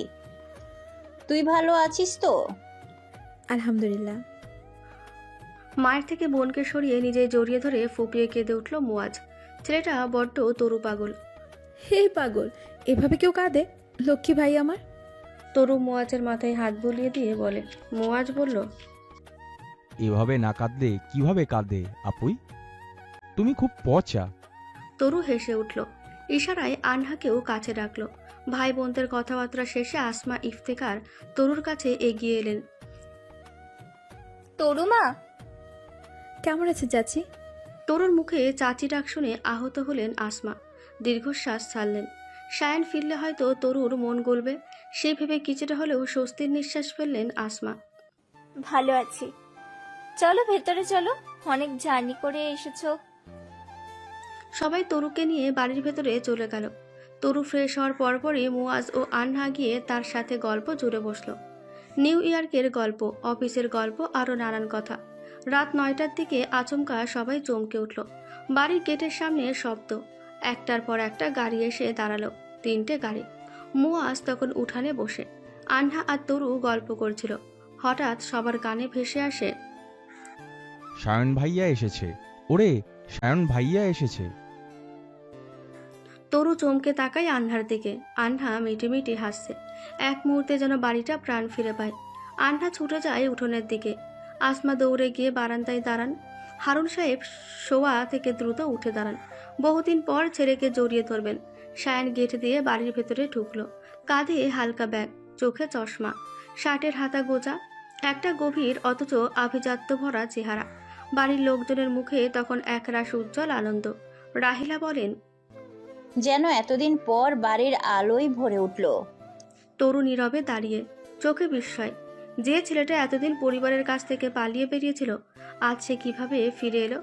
ইতিমধ্যে সবাই বাড়ির উঠোনে উপস্থিত হয়েছে। সায়ান চোখ রাখে তরুর দিকে, তবে কিছু বলে না। আসমা এক মুহূর্ত দেরি না করে ছেলের কাছে ছুটে গিয়ে জড়িয়ে ধরলেন। সায়ানও এতগুলো বছর পর মাকে জড়িয়ে ধরে ইমোশনাল হয়ে উঠল। আসমা সায়ানের কপালে গালে চুম্বন করলেন। সন্তানকে কাছে পেয়ে আসমা ইফতেখার যেন আকাশের চাঁদ হাতে পেলেন। হারুন ইফতেখার একপাশে দাঁড়িয়ে আছেন। সত্যি বলতে সায়ানের সামনে গিয়ে দাঁড়ানোর মতন মুখ নেই ওনার। বাবা। সায়ানের ডাকে বুকটা হুহু করে উঠল তার। মাথা নিচু করে দাঁড়িয়ে আছেন হারুন। সায়ান ওনার দিকে এগোলো। হারুন আকস্মিক সায়ানের 2 হাত ধরে কান্না মিশ্রিত কণ্ঠে বললেন, আমাকে মাফ করে দে বাবা। আমার ভুলের জন্য তোর জীবনটা এলোমেলো হয়ে গেছে। তরুর জীবনটা এলোমেলো হয়ে গেছে। তোর মাকে সন্তানের থেকে দূরে থাকতে হয়েছে। দীর্ঘশ্বাস ছাড়লেন সায়ান। কথাগুলো ভুল নয়। আজকে শুধু রাগ আর জেদের কারণে তরুর সাথে সায়ানের এতটা দূরত্ব। মানুষ মাত্র ভুল করে। আমারও অতটা মাথা গরম করা উচিত ছিল না। আপনি যে অন্যায় করুন না কেন, আমার দায়িত্ব ফেলে নিরুদ্দেশ হওয়া উচিত ছিল না। তরুর দিকে তাকিয়ে কথাগুলো বলল সায়ান। তরুর দৃষ্টি অন্যদিকে। হারুন ইফতেখার ছেলের দিকে চোখ তুলে তাকালেন এবার। কতটা বদলে গেছে সায়ান। সেই অল্প বয়সী ছেলেটা এখন পরিপক্ক এক পুরুষ। মুখে খোঁচা খোঁচা দাড়ি, সুন্দর চেহারা, চমৎকার পোশাকাদি। সায়ান বাবার দৃষ্টিতে লুকিয়ে থাকা ব্যথা বুঝতে পেরে নিজে থেকেই হাত বাড়িয়ে দিল, জড়িয়ে ধরল বাবাকে। সকলের চোখে জল। কতগুলো বছর পর পরিবারটি জোড়া লাগলো। তরু একটু পেছনে সরে গেল। এই উষ্ণতা, এই আনন্দ তার জন্য নয়, শুধু সায়ানের। বাড়ির সকলে খুশি, আসমা ইফতেখারের মুখে হাসি। এসব ভেবে তরুর ঠোঁটে এক বিন্দু হাসি, কিন্তু চোখে একটা চাপা কষ্টের রেখা। সে ঘুরে ঘরের ভেতরে চলে গেল। আর তখনই সায়ানের চোখ আরও তাকে খুঁজতে লাগলো, কিন্তু এবার তরু নেই। মেয়েটার মনে অনেক রাগ অভিমান জমেছে সায়ান। আস্তে আস্তে সবকিছু ভাঙতে হবে তোকে। বাবার কথায় দীর্ঘশ্বাস ছাড়ল সায়ান। সবার সাথে কথাবার্তা শেষে নিচের রুমে চলে গেল সে। লম্বা একটা শাওয়ার শেষে রুমে এসে দেখে আনহা দাঁড়িয়ে আছে। কিছু বলবি? মা তোমাকে খেতে ডাকছে। সায়ান মাথার চুলগুলো মুছতে মুছতে জিজ্ঞেস করলো। তোর ভাবি কই? আনহা মজা পেল সায়ানের কথায়। নিজের ঘরেই আছে। ঠিক আছে, তুই যা, আমি আসছি। একসাথে খাওয়া দাওয়া করবো। ওকে ভাইয়া। আনহা মুচকি হেসে রুম থেকে বেরিয়ে গেল। জানালার পাশে দাঁড়িয়ে আছে তরু। বাইরে ঘুটঘুটে অন্ধকার, তবুও সেদিকে তাকিয়ে আছে সে। এমন সময় দরজা খুলবার শব্দ শুনে পেছন ফিরে তাকালো সে। সায়ান। মুহূর্তে তরুর রাগ হলো। তুমি এখানে কি দরকার? সায়ান চুলগুলো ব্রাক ব্রাশ করতে করতে তরুর কাছাকাছি এগিয়ে গেল। তোকে দরকার? ও আচ্ছা, তা এতগুলো বছর দরকার ছিল না, নাকি সেই দরকার অন্য কেউ পূরণ করেছিল? তরুর কথায় মুহূর্তে যেন সায়ানের মাথায় রক্ত চড়ে গেল। রাগ সামলাতে না পেরে তরুর চুলগুলো খামচে ধরল। সে কখনো নিজেকে অপবিত্র করেনি, অথচ আজ তরু এমন কথা কিভাবে বলল? ঠিক করে কথা বল তরু। তোর দরকার মানে শুধু শারীরিক আকর্ষণ নয়, মানসিকও। তরু মুচকি হাসল। বড্ড ভয়ঙ্কর দেখালেও সেই হাসি। আচমকায় তরু ও সায়ানের চুলগুলো শক্ত করে চেপে ধরল। সায়ান বিস্মিত তরুর আচরণে। তোমার মনে পাপ সায়ন ভাই, দরকার যে কোনো কিছুরই হতে পারে, সেটা কেবল ফিজিক্যাল নিডস না। কেউ কাউকে যেন ছাড় দিতে পারবে না, এমনভাবে চুল ধরে দাঁড়িয়ে আছে। তরু, আই এম সরি সোনা। বিশ্বাস কর, যেহেতু অন্ধ হয়ে গিয়েছিলাম আমি। বিশ্বাস করেছি। আমি চাই আজীবন তুমি সেই জেদি অন্ধ হয়ে থাকো। সায়ান অসহায়ভাবে দৃষ্টিপাত করলো তরুর দিকে। এসব নিয়ে পরে কথা হবে, চল ডিনার শেষ করে আসি। তোমার সাথে কোনো বিষয় নিয়ে কথা বলার মতো সময় কিংবা ইচ্ছে কোনোটাই নেই আমার, তবে অফিসের বিষয়টা আলাদা। সায়ান হতাশ হলো না। তরুর চুলগুলো ছেড়ে দিল সে, কিন্তু তরু ছাড়ল না। দেখা যাবে সেসব, চুল ছাড় এখন। ছাড়ার জন্য তো ধরিনি, সবগুলো উগরে তারপর। তরুর ভয়ঙ্কর কথায় সায়ান থতমত খেয়ে তাকিয়ে আছে। তরুর চেহারায় তৃপ্তির হাসি। সায়ানও মুচকি হাসল। আচমকায় তরুর গলায় একটা আঙুল ছুঁয়ে বলল, তোর বুকের মাঝখানে তিলটা খুব সুন্দর। সায়ানের কথায় চমকালো তরু। হাত আলগা হয়ে চুলগুলো মুক্ত হয়ে গেল। কি বললে? তার মানে তুমি খবিশ লোক, দুশ্চরিত্র একটা। তরুর চোখ ছলছল করছে। সায়ান ওকে এভাবে দেখছে। সায়ান মুচকি হেসে দরজার দিকে এগোতে এগোতে বলল, বউকে দেখলে কেউ দুশ্চরিত্র হয় না রে তরু। আমি তোমার বালের বউ? সায়ান আর না দাঁড়িয়ে ঘর থেকে বেরিয়ে এলো। তরু ছলছল নয়নে দাঁড়িয়ে রইল কেবল। ডাইনিং রুমে খাবার পরিবেশনের হিড়িক লেগেছে। আসমা ও রাহিলা নিজেদের ছেলে মেয়েদের জন্য তাদের পছন্দের খাবার রান্না করেছে সব। বুঝলে আপু, তুমিও বিয়ে করে দূরে চলে যাবে, তারপর তুমি যখন এই বাড়িতে আসবে তখন তোমার জন্য এমন রান্নাবান্না করা হবে। আপু আর ভাইয়া দূরে থাকে বলে তাদের জন্য সবকিছু হচ্ছে, শুধু আমি বাড়িতে থাকি বলে আমারই কদর নেই। মুয়াজ একটা চেয়ার টেনে বসে আনহাকে উদ্দেশ্য করে বলল, তোকে বুঝি কখনো পছন্দসই খাবার রান্না করে দেওয়া হয় না? হয়, তবে এমন আয়োজন করা তো হয় না। ঠিক আছে, একদিন তোর জন্য এমন আয়োজন করব। খুশি? ছেলের কথায় রাহেলা ইফতেখার হাসলেন। আনহা মুয়াজের মাথায় একটা চাটি দিয়ে বলল। চাচির কথায় বেশ খুশি হলো মুয়াজ। আনন্দে মাথা নেড়ে সম্মতি জানালো। রাহেলা ইফতেখার আনহাকে জিজ্ঞেস করলেন, সায়ান আর তরু তো এখনো এলো না, তুই ওদেরকে ডিনারের কথা বলেছিলি তো? আমি তো দুজনকেই বলিলাম, এখনো আসছে না কেন সেটাই বুঝলাম না।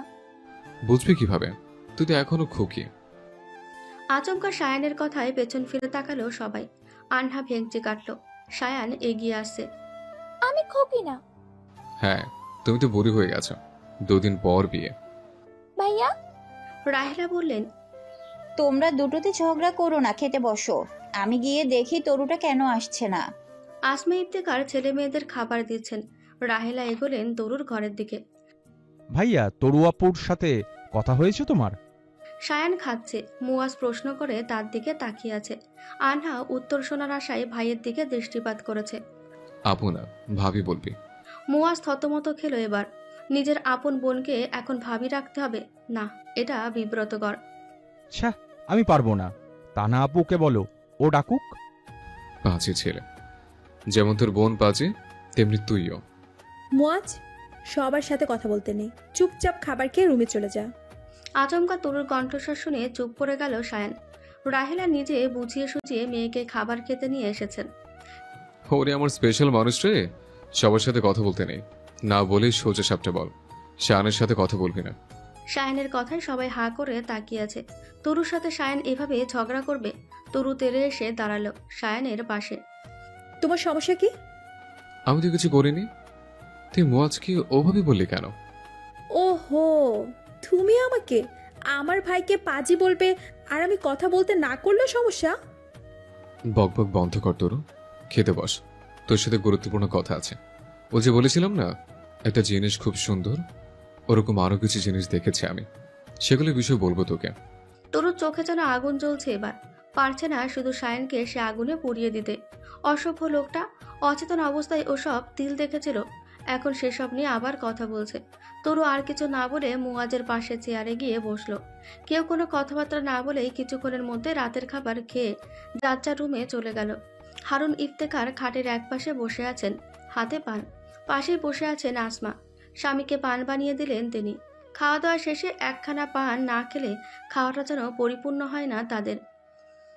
শায়ানের সাথে যে আরো গাড়ি লোকজন এলো, তারা কোথায় গেল আসমা? শায়ানকে জিজ্ঞাসা করেছিলে? মুখে পান নিয়ে চিবোতে শুরু করেছেন হারুন। আসমা বললেন, হ্যাঁ গো, আমি জিজ্ঞেস করেছিলাম। শায়ন বলল ব্যবস্থা করে ফেলেছে তাদের, কিন্তু কি ব্যবস্থা তা বলেনি। বিয়ের সব দায়িত্ব তো নিজেই নেবে বলে জেদ ধরেছে। ছেলে পক্ষকে নাকি 4 চাকার গাড়িও দিবে। ছেলেটা বেশ দায়িত্বশীল হয়ে গেছে। দীর্ঘশ্বাস ছাড়লেন আসমা। হ্যাঁ, শুধুমাত্র তরুর বেলায় সব দায়িত্বহীনতা ছিল। সবকিছু আমার জন্য আসমা, নিজের ভুলে সন্তানদের জীবনটা এলোমেলো হয়ে গেল। যা হওয়ার হয়ে গেছে। দোয়া করুন তরু আর শায়নের সম্পর্কটা এবার ঠিকঠাক হয়ে যায় যেন। তাই যেন হয়। হারুন লম্বা নিঃশ্বাস ছাড়লেন, বিছানায় শরীর এলিয়ে দিলেন। ঘরের ভিতর পায়চারি করছে শায়ন। পরনে তার কেবলমাত্র স্যান্ডো গেঞ্জি আর হাফ প্যান্ট। গ্রামে এত গরম আগে বুঝতে পারেনি। ফ্যানের বাতাসে কাজ হচ্ছে না। আগামীকাল এসি নিয়ে আসবে। আজকে রাতটা এভাবেই কাটাতে হবে তাকে। তবে শায়ানের এই পায়চারি গরমের জন্য নয়, তরুর জন্য। খাবার সময় শায়ান যেসব কথা বলেছিল তাতে তরুর অন্তত কথা শোনানোর জন্য হলেও এই ঘরে আসার কথা, কিন্তু তরু আসছে না। এসব ভেবে অস্থির হয়ে আছে শায়ান। তরু আইসক্রিম, চকলেট, ফুচকা, চটপটি, ঝিলিমিলি বেলুন ভীষণ পছন্দ করে। শায়ান প্ল্যান করেছে আগামীকাল এগুলো দিয়ে ওর কাছে ক্ষমা চাইবে।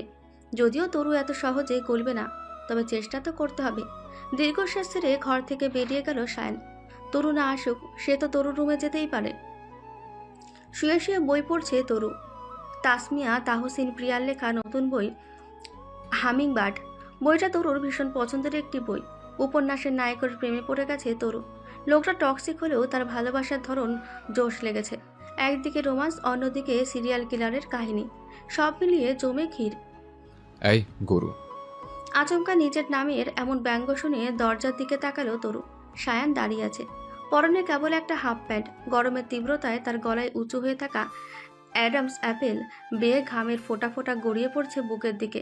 কপালে জমে থাকা ঘামের বিন্দুগুলো ঠিক যেন লবণাক্ত জলের ছোট ছোট মুক্ত। তরু শোয়া থেকে উঠে বসলো। বিরক্তিতে জাতীয় শব্দ উচ্চারণ করে বলল, এই বলন ডাকছো কেন? শায়ান ধীর পায়ে ঘরে প্রবেশ করে দরজা আটকে দিল। চমকালো তরু। হেই, তুমি দরজা আটকে দিয়েছো কেন? তুমি ডরাইও না বউ, তোমার স্বামী ভালো মানুষ। শায়ানের দাঁত কেলানো হাসি আর এমন কথায় গা পিত্তি জ্বলে যাচ্ছে তরুর। হাতের কাছে বই ছিল, সেই বইটায় শায়ানের দিকে ছুঁড়ে মারল সে। তবে শায়ানের কিচ্ছু হলো না তাতে। বইটা ধরে ফেলেছে সে। বাড়িতে এসে বেশি ঝামেলা করতেছো তুমি।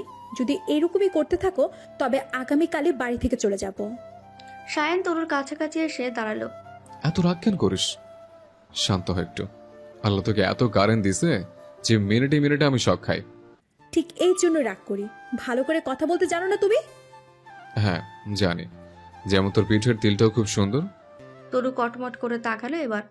আসন্ন বিপদ উপলব্ধি করতে পেরে সায়ান আবারও বলল, আরে তুই যখন 6 মাসের পুটুলে ছিলিস তখন থেকেই তো তোকে নেংটু থাকতে দেখতাম, সেভাবেই তিলগুলো বড় দেখেছে।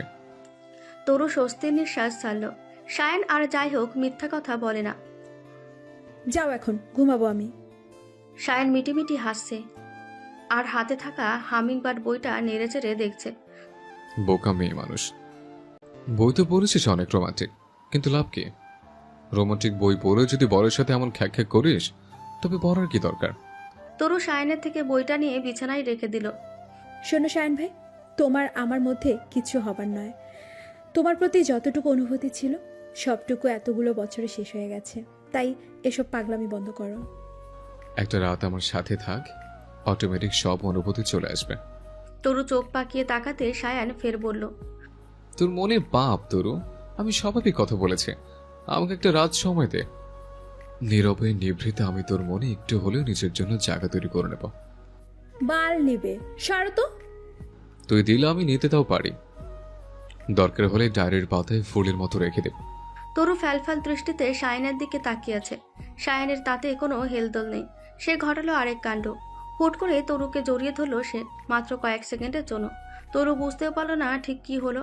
সায়ান তড়িৎ গতিতে ঘর থেকে বেরিয়ে যেতেই তরুর যেন হুঁশ ফিরল। কিং কর্তব্য বিমূঢ় হয়ে দাঁড়িয়ে রইল তরু। ভোরের আলো ফুটেছে। ইফতেখার বাড়ির পরিবেশ আজ অন্যরকম। আজ আন্নার গায়ে হলুদ, কাল বিয়ে। বিয়ে বাড়িতে আত্মীয় স্বজনের কমতি নেই। আন্নার খালা বাড়ির লোকজন, ফুপির বাড়ির লোকজনে গিজ গিজ করছে। আসমা ইফতেখারের এক ভাই এক বোন। ভাই ওসমান পরিবার সহ বিদেশে থাকে, সেজন্য বিয়েতে আসতে পারবে না। তবে আন্নার যথেষ্ট অনেক উপহার পাঠানো হয়েছে। আর বোন মাসুমা স্বামী সন্তানদের নিয়ে বোনজির বিয়েতে চলে এসেছে। মাসুমার দুটি মেয়ে, বড় মেয়ে নাবিলা আন্নার বয়সী, আর ছোট মেয়ে এবার ক্লাস 9-এ উঠল সবে। হারুন ইফতেখারের একটি মাত্র বোন, নাম তার ফজিলা। এক ছেলে ও এক মেয়েকে নিয়ে ভাইজির বিয়েতে এসেছে। বড় ছেলে আশিক সায়ানের সমবয়সী, আর মেয়ে উর্মির বয়স 22 পেরোলো। বাড়িতে মেহমানের ছড়াছড়ি। আগামীকাল তো ছেলের বাড়ির লোকজনও আসবে। সবাই তরু সায়ানের বিয়ের বিষয়, ঝামেলার বিষয় আগে থেকে জানে, কিন্তু ছেলের বাড়ির লোকজন তো জানে না কিছু। তারা শুধু এটুকু জানেন তরু সায়ানের বউ। কিন্তু তরু আর সায়ান নিজেদের মধ্যে যেমন ব্যবহার করে তাতে যে কোনো দেখলে খারাপ ভাববে। সেই নিয়ে মহা চিন্তায় পড়েছেন আসমা ইফতেখার। কি হয়েছে ভাবি, এত চিন্তিত লাগছে কেন? তরুর মায়ের কথায় লম্বা নিঃশ্বাস ছাড়লেন আসমা। আনহা শ্বশুরবাড়ির লোকজনের সামনে তরু আর সায়ানের বিষয়টা এলে বিশ্রী একটা ব্যাপার হবে। রাহেলাও যেন ভাবনায় ডুবলেন। এর মধ্যেই তরু এসে উপস্থিত হলো সেখানে। সকাল থেকে অনেক কাজ করে যাচ্ছেন মেয়েটা। আপনারা এখানে দাঁড়িয়ে আছেন কেন? কিছু হয়েছে? না তো। আসমা এই কথা বলে অন্যদিকে এগোলেন। রাহেলা তরুর হাতখানা ধরে বললেন, সায়ানের সাথে সবকিছু ঠিক করে নিস তরু, দুজনের যথেষ্ট বয়স হয়েছে এখন। আর হেলায় সময় নষ্ট করিস না, আনহার শ্বশুরবাড়ির লোকজন আসবে, তাদের সামনে দয়া করে তোরা এমন কিছু করবি না যাতে ভবিষ্যতে আনহার কোনো সমস্যা হয়। রাহেলা কথাগুলো বলে স্থান ত্যাগ করলেন। বিয়ে বাড়িতে অহেতুক দাঁড়িয়ে থাকার সময় নেই। তবে রাহেলার বলা শেষের কথাগুলো তরুর বুকে বিঁধল। সায়ানের সাথে কিছু ঠিক করার ইচ্ছে নেই তার, তবে আনহার কোনো কষ্ট হোক এটাও চায় না তরু। তাই কষ্ট করে হলেও এই 2 দিন সায়ানের সাথে কোনো ঝামেলা করবে না সে। দুপুরবেলা হলুদের অনুষ্ঠান চলছে। সায়ান সবকিছুই দায়িত্ব নিয়ে দেখাশোনা করছে। তরু সকাল থেকে চুপচাপ আছে, যা সায়ানকে ভাবাচ্ছে। তরু চুপ করে থাকার মেয়ে নয়। আপাতত আনহার হলুদের অনুষ্ঠান আছে তরু সেজন্য সায়ান কিছু বলতে পারবে না। আনমনে দাঁড়িয়ে তরুর কথাই ভাবছিল সায়ান। এমন সময় আচমকা সামনে নজর পড়তে চমকালো সে। হলুদ রঙের শাড়িতে একেবারে হলুদিয়া পাখির মতোই লাগছে তরুকে। সায়ানের ঠোঁটের কোণে হাসি ফুটল। মনে পড়ে গেল তাদের বিয়ের কথা। এক রত্তি একটা মেয়ে চুপচাপ দাঁড়িয়েছিল হলুদ শাড়িতে। তারপর ঠিক বিকেলের আলো ফুরানোর আগেই লাল টুকটুকে বেনারসিতে সায়ানের স্ত্রী হয়ে গিয়েছিল। ফুল দিয়ে সজ্জিত বিছানায় লাল টুকটুকে বেনারসি পরে বসে আছে তরু। তার সায়ান ভাইয়ের সাথে আজ থেকে সে রুমে থাকবে ভেবে ভীষণ অস্বস্তি হচ্ছে মেয়েটার। কিন্তু মা বলেছেন বিয়ের পর নাকি স্বামী স্ত্রী এক ঘরেই থাকে, তাই তাই যতই হোক সায়ান ভাইয়ের সাথেই তাকে থাকতে হবে। কিন্তু তরুর যে ভীষণ লজ্জা লাগছে। পাশের বাড়ির দাদি তরুকে আজকে রাতের জন্য অনেক কিছুই বলেছে। মূলত লজ্জা সেসব ভেবে পাচ্ছে মেয়েটা। দাদির কথাগুলো ভাবতে গেলে লজ্জায় গাল লাল হয়ে যাচ্ছে। না ঘুমিয়ে বসে আছিস? আচমকা সায়ানের আগমনে হকচকিয়ে গেল তরু। সায়ান এক দৃষ্টিতে তরুর দিকে তাকিয়ে আছে। কিশোরী তরু সদ্য ফোটা কলির মতন তার নাজুক শরীর। কলি থেকে ফুল আসতে এখনো দেরি। সায়ান মুচকি হাসল। তরু সায়ানের দিকে তাকালো একবার, পরক্ষণেই লজ্জায় মাথা নিচু করে ফেলল। আজ যেন সব ঝগড়াঝাটি ভুলে গেছে দুজন। তরুর সংক্ষিপ্ত উত্তর। সায়ান ধীর পায়ে এগিয়ে পাঞ্জাবিটা খুলে একপাশে রাখল। বিদ্যুৎ নেই, ভীষণ গরম পড়েছে। কিন্তু তরুর কিশোরী মনে তো সায়ানকে এভাবে দেখে তাণ্ডব লেগেছে। লজ্জায় চোখ মুখ খিচিয়ে বসে আছে সে। সায়ান তাকে ভালো করে পর্যবেক্ষণ করছিল বলে সবকিছুই বুঝতে পেরেছে। তুই চাইলে নিজের ঘরে গিয়ে ঘুমাতে পারিস, আর ইচ্ছে হলে আমার সাথেও। আমি আমার ঘরে যাই শায়ন ভাই। সায়ান ম্লান হাসল। তরু এবার তাকিয়ে আছে তার দিকে। ঠিক আছে, যা, কিছু লাগলে বলিস। আচ্ছা। তরু যেন হাফ ছেড়ে বাঁচল। হাসি হাসি মুখে শাড়ির কুচিগুলো কোনো মতন সামলে ঘর থেকে বেরিয়ে গেল। ওরে শালা, দেশে ফিরলি অথচ একটু দেখা করলি না কেন রে? তোর কি বিদেশে গিয়ে এক্সট্রা ভাব আসছে শরীরে? আচমকা আবিদের কথায় হুঁশ ফিরল সায়ানের। আশেপাশে তাকিয়ে যা বুঝল তরু নেই। মনে হচ্ছে আনহার সাথে চলে গেছে। মাথা চুলকোতে চুলকোতে বন্ধু আবিরদের দিকে খেয়াল করতে দেখে আবিদ একা না, সাথে হৃদয় ও সজলও আছে। সায়ান হেসে এক এক করে সবার সাথে কোলাকুলি সেরে নিয়ে বলল, জানিসই তো সব। বাড়িতে ফিরে ঝামেলা ছিলাম, বাবার সাথে সবকিছু ঠিক করে নিলাম। বোনের বিয়ে, তার মধ্যে ভাবে কি তোকে মেনে নিয়েছে? হৃদয় জিজ্ঞেস করলো। সজল হেসে বলল, এমন কড়া জিনিস আমাদের বন্ধু, তাকে কি দূরে সরিয়ে রাখা যায় বল তোরা? খুব চায়। মনের মিল না হলে করা জিনিসও কাজ হয় না। তরুর মনে আমার প্রতি অনেক অভিমান, খুব জমে আছে। আমাকে সেসব আস্তে আস্তে সারাতে হবে। আবিদ সায়ানের কাঁধে হাত রেখে বলল, ঠিক বলেছিস ভাই, মেয়েদের ভালোবাসা দিয়ে কাছে টানতে হয়, অন্য কিছু দিয়ে না। তুই চেষ্টা কর ভাবির মন গিয়ে গলাতে। দীর্ঘশ্বাস ছাড়ল সায়ান। এর মধ্যে আবারও তরুকে দেখতে পেল সে। গায়ে হলুদের পাট চুকিয়ে ঘরের দিকে এগোচ্ছে সে। শাড়িতে অল্প স্বল্প পানির ছিট, মুখে হলুদের দাগ। ঘরে যেতে হলে সায়ানদের সামনে দিয়ে যেতে হবে তাকে। সায়ানের ঠোঁটের কোণে হাসি ফুটল। হৃদয় বলল, ওই দেখ তোরও ভাবি আসছে। সবাই তরুর দিকে তাকালো একবার। সায়ান বলল, আসুক। সবার ঠোঁটের কোণে হাসি। তরু ধীর পায়ে ওদের সামনে দিয়ে চলে যাচ্ছিল। এমন সময় সায়ান গান ধরল, আমার যত ভাই বারাদার ডাকবে তোমায় ভাবি, তোমার শাড়ির আঁচলেতে থাকবে ঘরের চাবি, হাবুডুবু কাছি আমি প্রেম সাগরে নেমে, প্রথম দেখায় পড়েছিলাম আমি তোমার প্রেমে, তোমার ওই হাসি বড় ভালোবাসি, সুযোগ পেলে তুমি আমার একটু কাছে আসি। গানের তালে তালে সবাই হাততালি দিচ্ছে। তরু তো হা করে তাকিয়ে আছে ওদের দিকে। সায়ানের সাথে কি বাকিরাও পাগল হলো? তরু ছোট থেকে সায়ানের সব বন্ধুদের চেনে, তাই হৃদয়, আবিদ ও সজলকেও চেনে। চুপ করো। তরুর ধমকে গান থামিয়ে দিল সায়ান। বাকিরা চুপচাপ। ভালো ছেলের মতন হেসে বলল, আসসালামু আলাইকুম ভাবি, কেমন আছেন? তিনজনই একসাথে এমনভাবে কথা বলায় কিছুটা বিরক্ত হলো তরু, তবে বিশেষ কিছু বলল না। ওয়ালাইকুম আসসালাম, ভালো।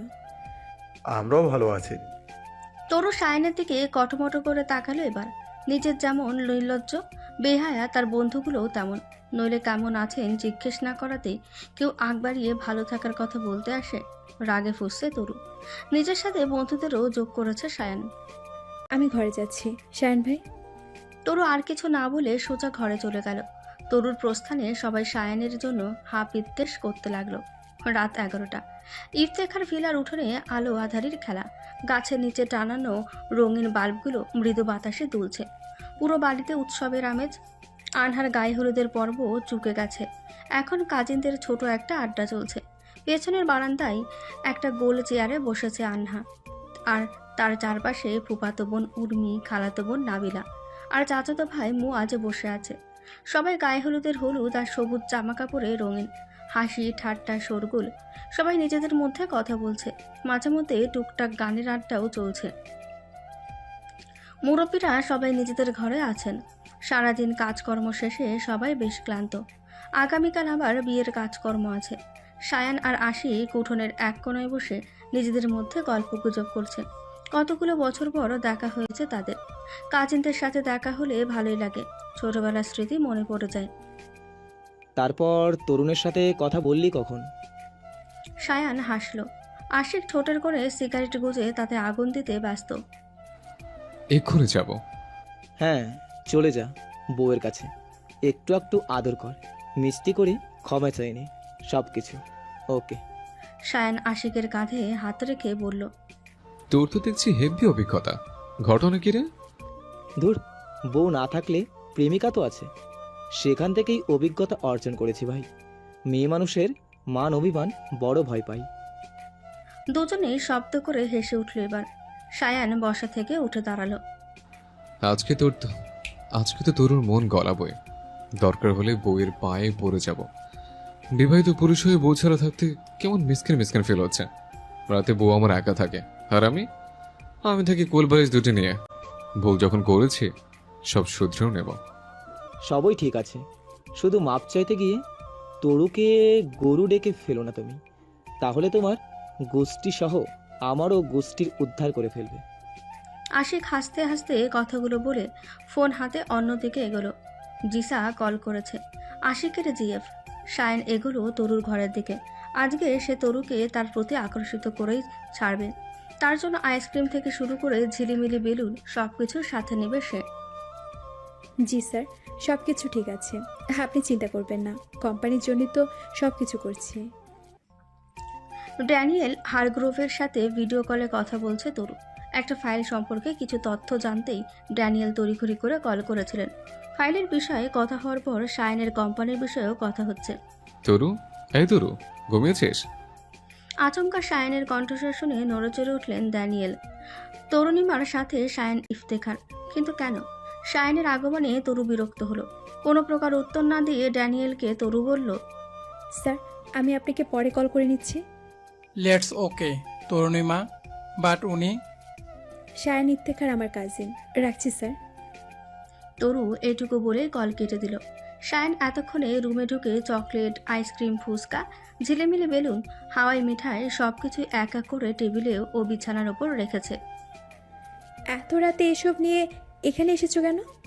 তরুর কণ্ঠে বিরক্তির ছাপ স্পষ্ট। সায়ন মুচকি হাসল, এগিয়ে গেল তরুর দিকে। তরু বিছানার পাশে বসে আছে। সায়ান তার সামনে ফ্লোরে হাঁটু গেড়ে বসল। আকস্মিক সায়ানের এমন কাণ্ডে হকচকিয়ে গেল তরু। এসব কি করছো? এমন ভাবে রিয়াক্ট করলি যেন আমি তোর কোলে উঠে বসেছে। দূর। আচ্ছা শোন না, দেখ তোর পছন্দের খাবার, বেলুন নিয়ে এসছে। অনিচ্ছা সত্ত্বেও পেছনে ফিরে ভালো করে তাকালো তরু। জিনিসগুলো দেখে না চাইতেও মনে যেন শীতল বাতাস বয়ে গেল। তবে কিছু বলল না তরু। সায়ান জিহ্বা দিয়ে নিজের ঠোঁট ভিজিয়ে নিল। তরু, আমি জানি তোর সাথে যা করেছে সেটা ক্ষমার অযোগ্য। জীবন থেকে এতগুলো বছর নষ্ট করেছে আমি, তো কিন্তু আমাদের জীবনে এখনো কিছু সময় অবশিষ্ট আছে তরু। তুই কি আমাকে ক্ষমা করতে পারবি তরু? লক্ষ্মী সোনা, একটিবার সুযোগ দে, আমি আমার সব খামতি ভুলিয়ে দেব তোকে। সায়নকে এভাবে কথা বলতে দেখে তরুর আর ঝগড়া করার মুড হলো না, তবে গলেও যাচ্ছে না। আমি আর কিছু নতুন করে শুরু করতে চাই না শায়ন ভাই, এভাবেই ভালো আছি। নিজে জব করছি, পরিবারকে কিছু দিতে পারছি, এতটুকুই যথেষ্ট। সত্যি তরু, কোনো শূন্যতা নেই তোর মাঝে? দিন শেষে কি একটা নিজস্ব মানুষের অভাববোধ হয় না তোর? একটা মানুষ যার সাথে তুই সারা দিনে ক্লান্তির গল্প বলবি, হাসতে হাসতে কাজ করবে, যে তোকে বুকে জড়িয়ে ধরে ঘুমাবে, তোর মাথায় হাত বুলিয়ে দেবে। তরুর চোখ ছলছল করছে। সায়নের কথা ভুল নয়, হয়তো প্রতিটি মেয়েই এমন একজন মানুষের আকাঙ্ক্ষা করে যার সাথে সারা দিনে সবকিছু বলা যায়। তরু শোনা আমার, একটু ভাব, দেখ আমার দিকে। বয়স হয়ে গেছে আমার, 33 চলছে ভাই। কতদিন পরে বড় হয়ে যাব। তোর জন্য তো জীবন যৌবন জমে রেখেছে। তরু না চাইতে এবার হেসে ফেলল। সায়ান যেন তাতে আরেকটু সুযোগ পেল। সে আস্তে করে তরুর পায়ে হাত রাখলো। চমকালো তরু। কি করছো? পায়ে হাত দিও না। সায়ান তরুর পায়ে আস্তে আস্তে চাপতে লাগলো। সায়ানের আজও মনে পড়ে, তরুর তখন 7 বছর বয়স। রাত হলেই ওর খুব পায়ে ব্যথা করত। ডাক্তার বলেছিল ক্যালসিয়ামের অভাবে এমন হচ্ছে। তরু প্রায় রাতে সায়ানের কাছে ঘুমোতে যেত, কারণ মা সারা রাত পা চেপে না দিলেও সায়ান সারা রাত পা টিপে দিত। দুর্বোকা, তোর হাত পা সবকিছুই শরীরে এক একটা অঙ্গ। হাত ধরলে যদি অসুবিধা না হয়, তবে পা ধরলে কিচ্ছু হবে না। তুই বল, বাসর করবি আজকে? সায়ন ভাই। তরু সায়ানের মাথায় একটা চাটি দিয়ে বসলো। সায়ান ঠোঁট কামড়ে হাসলো একবার। শোনাবো, আম সরি, প্লিজ। এক হাতে পা টিপছে সায়ান, অন্য হাতে কান ধরে তরুর দিকে তাকিয়ে আছে। দৃশ্যটা দেখে তরুর বড় মায়া হলো। নারীর মন যতটা কঠিন ততটাই নরম। ভেবে দেখো। সায়ান যেন আরো পেয়ে বসলো তরুকে। এক লাফে তরুর পাশে বসলো সে। সত্যি তরু? সায়ন ভাই। যেদিন তুই শাড়ি হরণ করতে সক্ষম হব, সেদিনের পর ভাই ডাকলে তোর খবর আছে। কি খবর? ভাই ডাকলে বাচ্চার মা বানিয়ে ফেলবে তোকে। তরু সায়ানের চুলগুলো খামচে দিয়ে বিছানা থেকে নেমে গেল। গুটি গুটি পায়ে আইসক্রিমের বক্সটার দিকে এগোলো। সায়ানও তরুর সাথে সাথে টেবিলের পাশে গিয়ে দাঁড়ালো। আইসক্রিমের বক্সটা খুলতে সাহায্য করলো। চকলেট ফ্লেভারের আইসক্রিম তরুর ভীষণ পছন্দের। সায়ান সেটাই এনেছে। তরু আইসক্রিম খাচ্ছে। হঠাৎ সায়ান বলল, জানিস তরু, আমার সাথে মির্জা ফখরুলের একটা মিল আছে। ড্রু কুচকে ফেললো তরু। সে মনে প্রাণে বিএনপি করে। সায়ান আবার নিরপেক্ষ লোক। কি? ফখরুল সাহেব যেমন মন প্রাণ দিয়ে নির্বাচন চান, আমি আমার বউকে মন প্রাণ দিয়ে যাই। কিন্তু ফখরুলও নির্বাচন পাচ্ছে না, আমি আমার বউটাকে পাচ্ছি না। তরু ভেবাচাকা খেয়ে সায়ানের দিকে তাকিয়ে রইল। তার প্রিয় দলের লোককে নিয়ে এভাবে মজা? অনেক হয়েছে, এবার নিজের ঘরে যাও, কাল অনেক কাজ আছে। সায়ান মাথা চুলকোতে চুলকোতে বলল, কোনোভাবে কি 5 আগস্ট না, মানে আজকে বাসরটা করা যায় না? আমি একটু স্বাধীনতা উপভোগ করতাম আর কি। তরু সায়ানের কাঁধে কয়েকটা ঘুষি মেরে বলল, যাবা তুমি? যাচ্ছি তরু, তুই থাক তোর আইসক্রিম আর বেলুন নিয়ে। সুখে আগুন জ্বলুক গিয়ে আমার সায়ানের বুকে। তরু ঠোঁট টিপে হাসছে, তবে সায়ানকে বুঝতে দেয়নি। সায়ান হাপিত্তেশ করতে করতে ঘর থেকে বেরিয়ে গেল। ইফতেখার ভিলার উঠোনে শুরু হয়েছে বিয়ের হুলস্থুল। গেট থেকে শুরু করে ছাদ, এমনকি পুকুরঘাট পর্যন্ত আলোকসজ্জায় ভরে উঠেছে বাড়ি। লাইটম্যান থেকে শুরু করে ক্যাটারার, ফুলওয়ালা, সাউন্ডম্যান সবাই ব্যস্ত। এই বিশাল আয়োজনের পুরো দায়িত্ব যার কাঁধে, সে বসে নেই। সায়ান ইফতেখার, পাঞ্জাবির ওপর ওয়েস্টকোট, হাতে মোবাইল আর চোখে মুখে একটা অদ্ভুত তৃপ্তি। বোনের বিয়ে বলে কথা। ছোটবেলার সেই কাঁধে চড়ানো বোন আজ বরের হাত ধরে শ্বশুরবাড়ি চলে যাবে। ভাবতে কেমন শূন্য শূন্য লাগছে সায়ানের। তরু বারান্দায় দাঁড়িয়ে সবকিছুই লক্ষ্য করেছে। এত কাজের মাঝে সায়ানের রুচিশীল পরিকল্পনা দেখে মুগ্ধ সে, অথচ মুখে কিছু বলছে না। এত কিছুর মধ্যেও একটু পরপরই সায়ান নানা অজুহাতে তরুর আশেপাশে ঘোরাঘুরি করছে। তুই এখনো রেডি হসনি? তোর জন্যই ফ্যামিলির সম্মান যাবে রে। সায়ান বলল, মুখে চাপা হাসি। তরু কপালে ভাঁজ ফেলে বলল, আমার কারণে কারো সম্মান যাবে না সায়ন ভাই, তুমি বরং ক্যাটারিং চেক করো, যাও। সায়ান মজা করে বলল, তুই চাইলে তোকে চেক করতে পারি। তরু দাঁতে দাঁত চেপে বলল, শয়তান লোক একটা, তোর। এই বলে ঘাড় ঘুরিয়ে চলে গেল তরু। কিন্তু যাওয়ার আগে গালে লালচে এর রং ঠিকই ফুটে উঠেছে, যেটা সায়ানের চোখ এড়ায়নি। বিকেল 5টা। চারদিকে বিয়ে বাড়ির ব্যস্ততা। কেউ ব্যস্ত কাজকর্মে, তো কেউ ছবি তোলা ও গান বাজনাতে, আবার কেউ কেউ আড্ডার ধুমে। আনহা কোণে সাজে বসে আছে। সন্ধ্যা নামবার পরপরই বরপক্ষ চলে আসবে। সায়ান আবার তরুর দিকে তাকিয়ে মুস্কি হাসলো। তোকে সুন্দর লাগছে তরু, একদম সাদামাটা প্যাথের লোকে। তরু চোখ কুচকে বলে, এটা কি প্রশংসা নাকি অপমান? তুই যেটা বলছিলি সেটাই। সায়ান হেসে বলে। আবিদ পাশে থেকে হেসে উঠে বলল, তোরা ঝগড়া করতে করতে বুড়ো হয়ে যাবি। তরু এবার রেগে গিয়ে বলল, আবিদ ভাই, আপনি এই লোকটাকে নিয়ে কিচ্ছু বলবেন না প্লিজ। সায়ান তরুর কানে কানে বলল, এই লোকটা না স্বামী, ভুলে গেছিস? তরু হতভম্ব হয়ে চারপাশে তাকায়, কেউ শুনলো কিনা। তারপর নিচু গলায় ফিসফিস করে বলল, সবসময় এরকম করো কেন? হ্যাঁ, সবাই তো জানে আমাদের বিয়ে হয়েছে অনেক বছর, কিন্তু এখনো এমন আশেপাশে ঘুরঘুর করলে কি ভাববে সবাই? সায়ন চোখ মেলে তাকায়, ধীরে বলল, যা খুশি ভাবুক সবাই, শানির থেকে বউ পাগল, এটাই না হয় বলবে, তাতে কি আসে যায় আমার। তরু এবার কিছু না বলে শুধু মুচকি হাসলো, তবে ঠোঁটের কোনায় রাগ আর প্রশ্রয়ের মাঝামাঝি একটা প্রকাশ। রাত, আন্নার বিয়ের মূল পর্ব শুরু হয়েছে। বরের গাড়ি এসেছে, সবাই উৎসাহে ভরপুর। বোনের বিদায়ের কথা ভেবে আগে থেকে সায়নের চোখে একটু পানি টলে ওঠে, কিন্তু সে কাউকে বুঝতে দেয় না। তরু দূর থেকে দেখে এই মানুষটার এত রকম রং, একদিকে দুষ্টু, একদিকে দায়িত্ববান, আরেকদিকে আবার কেমন আবেগী। তরু মনে মনে ভাবে, এমন একজন মানুষকে কি আমি আসলে দূরে সরিয়ে রাখতে পারবো? ভাবনার ছেদ ঘটে ভাই বোনেদের উল্লাসে। আপু আপু, আনহা আপুর বর এসেছে। তরু হাসলো ওদের কথায়, আগ্রহ নিয়ে বর দেখতে এগোলো। সায়ন এক কোনায় দাঁড়িয়ে আছে চুপচাপ। রাত 10টা, বিয়ের সব আনুষ্ঠানিকতা শেষ। বাড়ির উঠোনে তখন নিস্তব্ধতা, শুরু সেই হইচই নেই, সবাই যেন চুপচাপ হয়ে গেছে। শাড়ি পাঞ্জাবি পরে অলংকারের ভারে নুয়ে পড়া মুখগুলো এখন ক্লান্ত, আর চোখে মুখে কেমন যেন এক অজানা শূন্যতা। আনহার বিদায়ের সময়। আনহার মুখে হাসি, কিন্তু চোখ দুটো কাঁপছে। কান্না আটকানোর ব্যর্থ চেষ্টা যে মেয়েরা করে, সেই চেষ্টায় তার ঠোঁট কেঁপে কেঁপে ওঠে।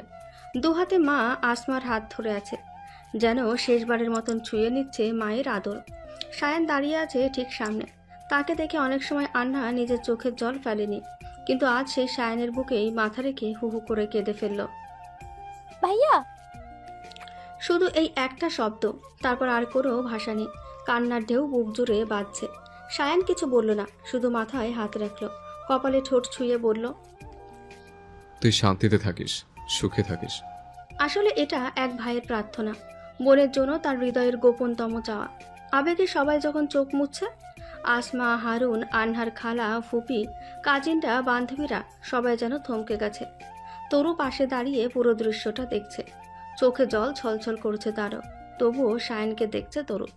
আজকে রাতটার পরে তার চোখে সায়ন আরও একবার নতুন করে ধরা দিল, এই মানুষটা শুধু তার স্বামী নয়, একজন ভাই, একজন সন্তান, একজন মানুষ, সবটাই অবিশ্বাস্যভাবে দায়িত্ববান। তরুর বুকের ভেতরটা হঠাৎ কেমন নরম হয়ে এলো। সব অভিমান, রাগ কি তবে আস্তে আস্তে গলে যাচ্ছে? কিন্তু যে মানুষটা সবার প্রতি এতটা দায়িত্বশীল, সেখানে তরুর বেলায় ওই রকম উদাসীন হয়েছিল। একটা দুটো বছর নয়, পুরো 9 বছর সায়নের খোঁজ ছিল না। দীর্ঘশ্বাস ছাড়ল তরু, সামনে মনোযোগ দিল। আনহার গাড়ি ছাড়ল, সবাই দাঁড়িয়ে দাঁড়িয়ে বিদায় জানালো। সায়ন চুপচাপ দাঁড়িয়ে আছে। আনহার বিদায়ের সাথে সাথে ইফতেকার বাড়ির পরিবেশটা আজ কেমন বদলে গেল। নিউ ইয়র্কের আকাশ এখন কালো মখমলের মতন। শহরের বিশাল সব স্কাই স্ক্র্যাপারগুলো এক একটা তারা ভরা কাচের বাক্সের মতন জ্বলে উঠছে। রাস্তার ধারে ট্যাক্সির হলুদ আলো, ফুটপাতের ভেজা পাথরে রিফ্লেকশন, আর দূর থেকে ভেসে আসা স্যাক্সোফোনের সুর। সব মিলিয়ে শহরের এই রাত্রি যেন এক মাদকতা। মিস্টার ড্যানিয়েল হারগ্রোভ ডিনার শেষে নিজের পেন্ট হাউসের ড্রয়িং রুমে এসে বসেছেন। ঘরটা আধা অন্ধকার, কেবল ফায়ারপ্লেসের মৃদু আলো আর পাশের মিনিমাল ল্যাম্পটাই পড়েছে তার মুখের ছায়া। তিনি হাতে এক গ্লাস কস নিয়ে চুপ করে বসে আছেন, চোখে চিন্তা, মুখে বিশ্রাম। তার সামনে কাঁচের জানালার ওপাশে দেখা যাচ্ছে হ্যাডসন নদীর ধারে আলো ঝলমলে শহর। ড্যানিয়েল! আচমকা আন্টির আগমনে হকচকে গেলেন তিনি। নড়ে বসলেন ড্যানিয়েল। ইয়েস, কিছু বলবে? ড্যানিয়েলের আন্টি লারা ড্যানিয়েলের পাশে বসলেন। বলবো। কি? তরুণিমা সায়ন ইফতেখারের কাজিন। শুধু কাজিনই? কলে তো সেটাই শুনলাম। মিসেস লারা মুচকি হাসলেন। বেশ, তরুণীরা নিউ ইয়র্কে ফিরুক, তারপরে সোজা সাপটা কথা বলবো। ড্যানিয়েল কিছু না বলে মুচকি হাসলো কেবল। ইফতেখার বাড়ি যেন হঠাৎ করে নীরব হয়ে গেছে। গতকাল আনহার শ্বশুরবাড়ি চলে যাওয়ার পর থেকে রান্নাঘর, লিভিং রুম, এমনকি পুরনো কাঠের সিঁড়িগুলোর নিচ থেকেও আর হাসির শব্দ আসছে না। সায়ন দিনের বেশিরভাগ সময় নিজের রুমেই কাটাচ্ছে। কেউ কিছু জিজ্ঞেস করলে চোখ তুলে তাকায়, কিন্তু মুখ খোলে না। কথা কম বলে। এর মধ্যে তরু নিউ ইয়র্কে ফেরার কথা চলছে। শায়ন এখনও কাউকে কিছু বলেনি, তবে পরিবারের সবাইকে এবার তরু আর তার নিউ ইয়র্কে থাকার কথা বলবে। পরন্ত বিকেল, তরু নিচতলার পুরনো বারান্দায় দাঁড়িয়েছিল, হাতে 1 কাপ গরম কফি, চোখের সামনে লতা গুল্ম ঢাকা বাগান। তার পাশে এসে দাঁড়ালো শায়নের মা আসমা ইফতেখার। তোর টিকিট কবে নাগাদ? তার গলা নরম কিন্তু অদ্ভুত রকম কাঁপা। তরু মুখ তোলে না। আগামী শুক্রবার, সোমবার থেকে নিউ ইয়র্কে আবার অফিস শুরু হবে। আসমা তরুর দিকে তাকিয়ে থাকে কিছুক্ষণ, তারপর আস্তে করে মাথা নাড়ে। তুই না থাকলে এই বাড়িটা যেন কেমন ফাঁকা হয়ে যায়। তরু কেবল মুচকি হাসলো। সে জানে কেউ মুখে না বলেও তার থাকার আর না থাকার মধ্যকার ফারাক ইফতেখার পরিবার হাড়ে হাড়ে টের পায়।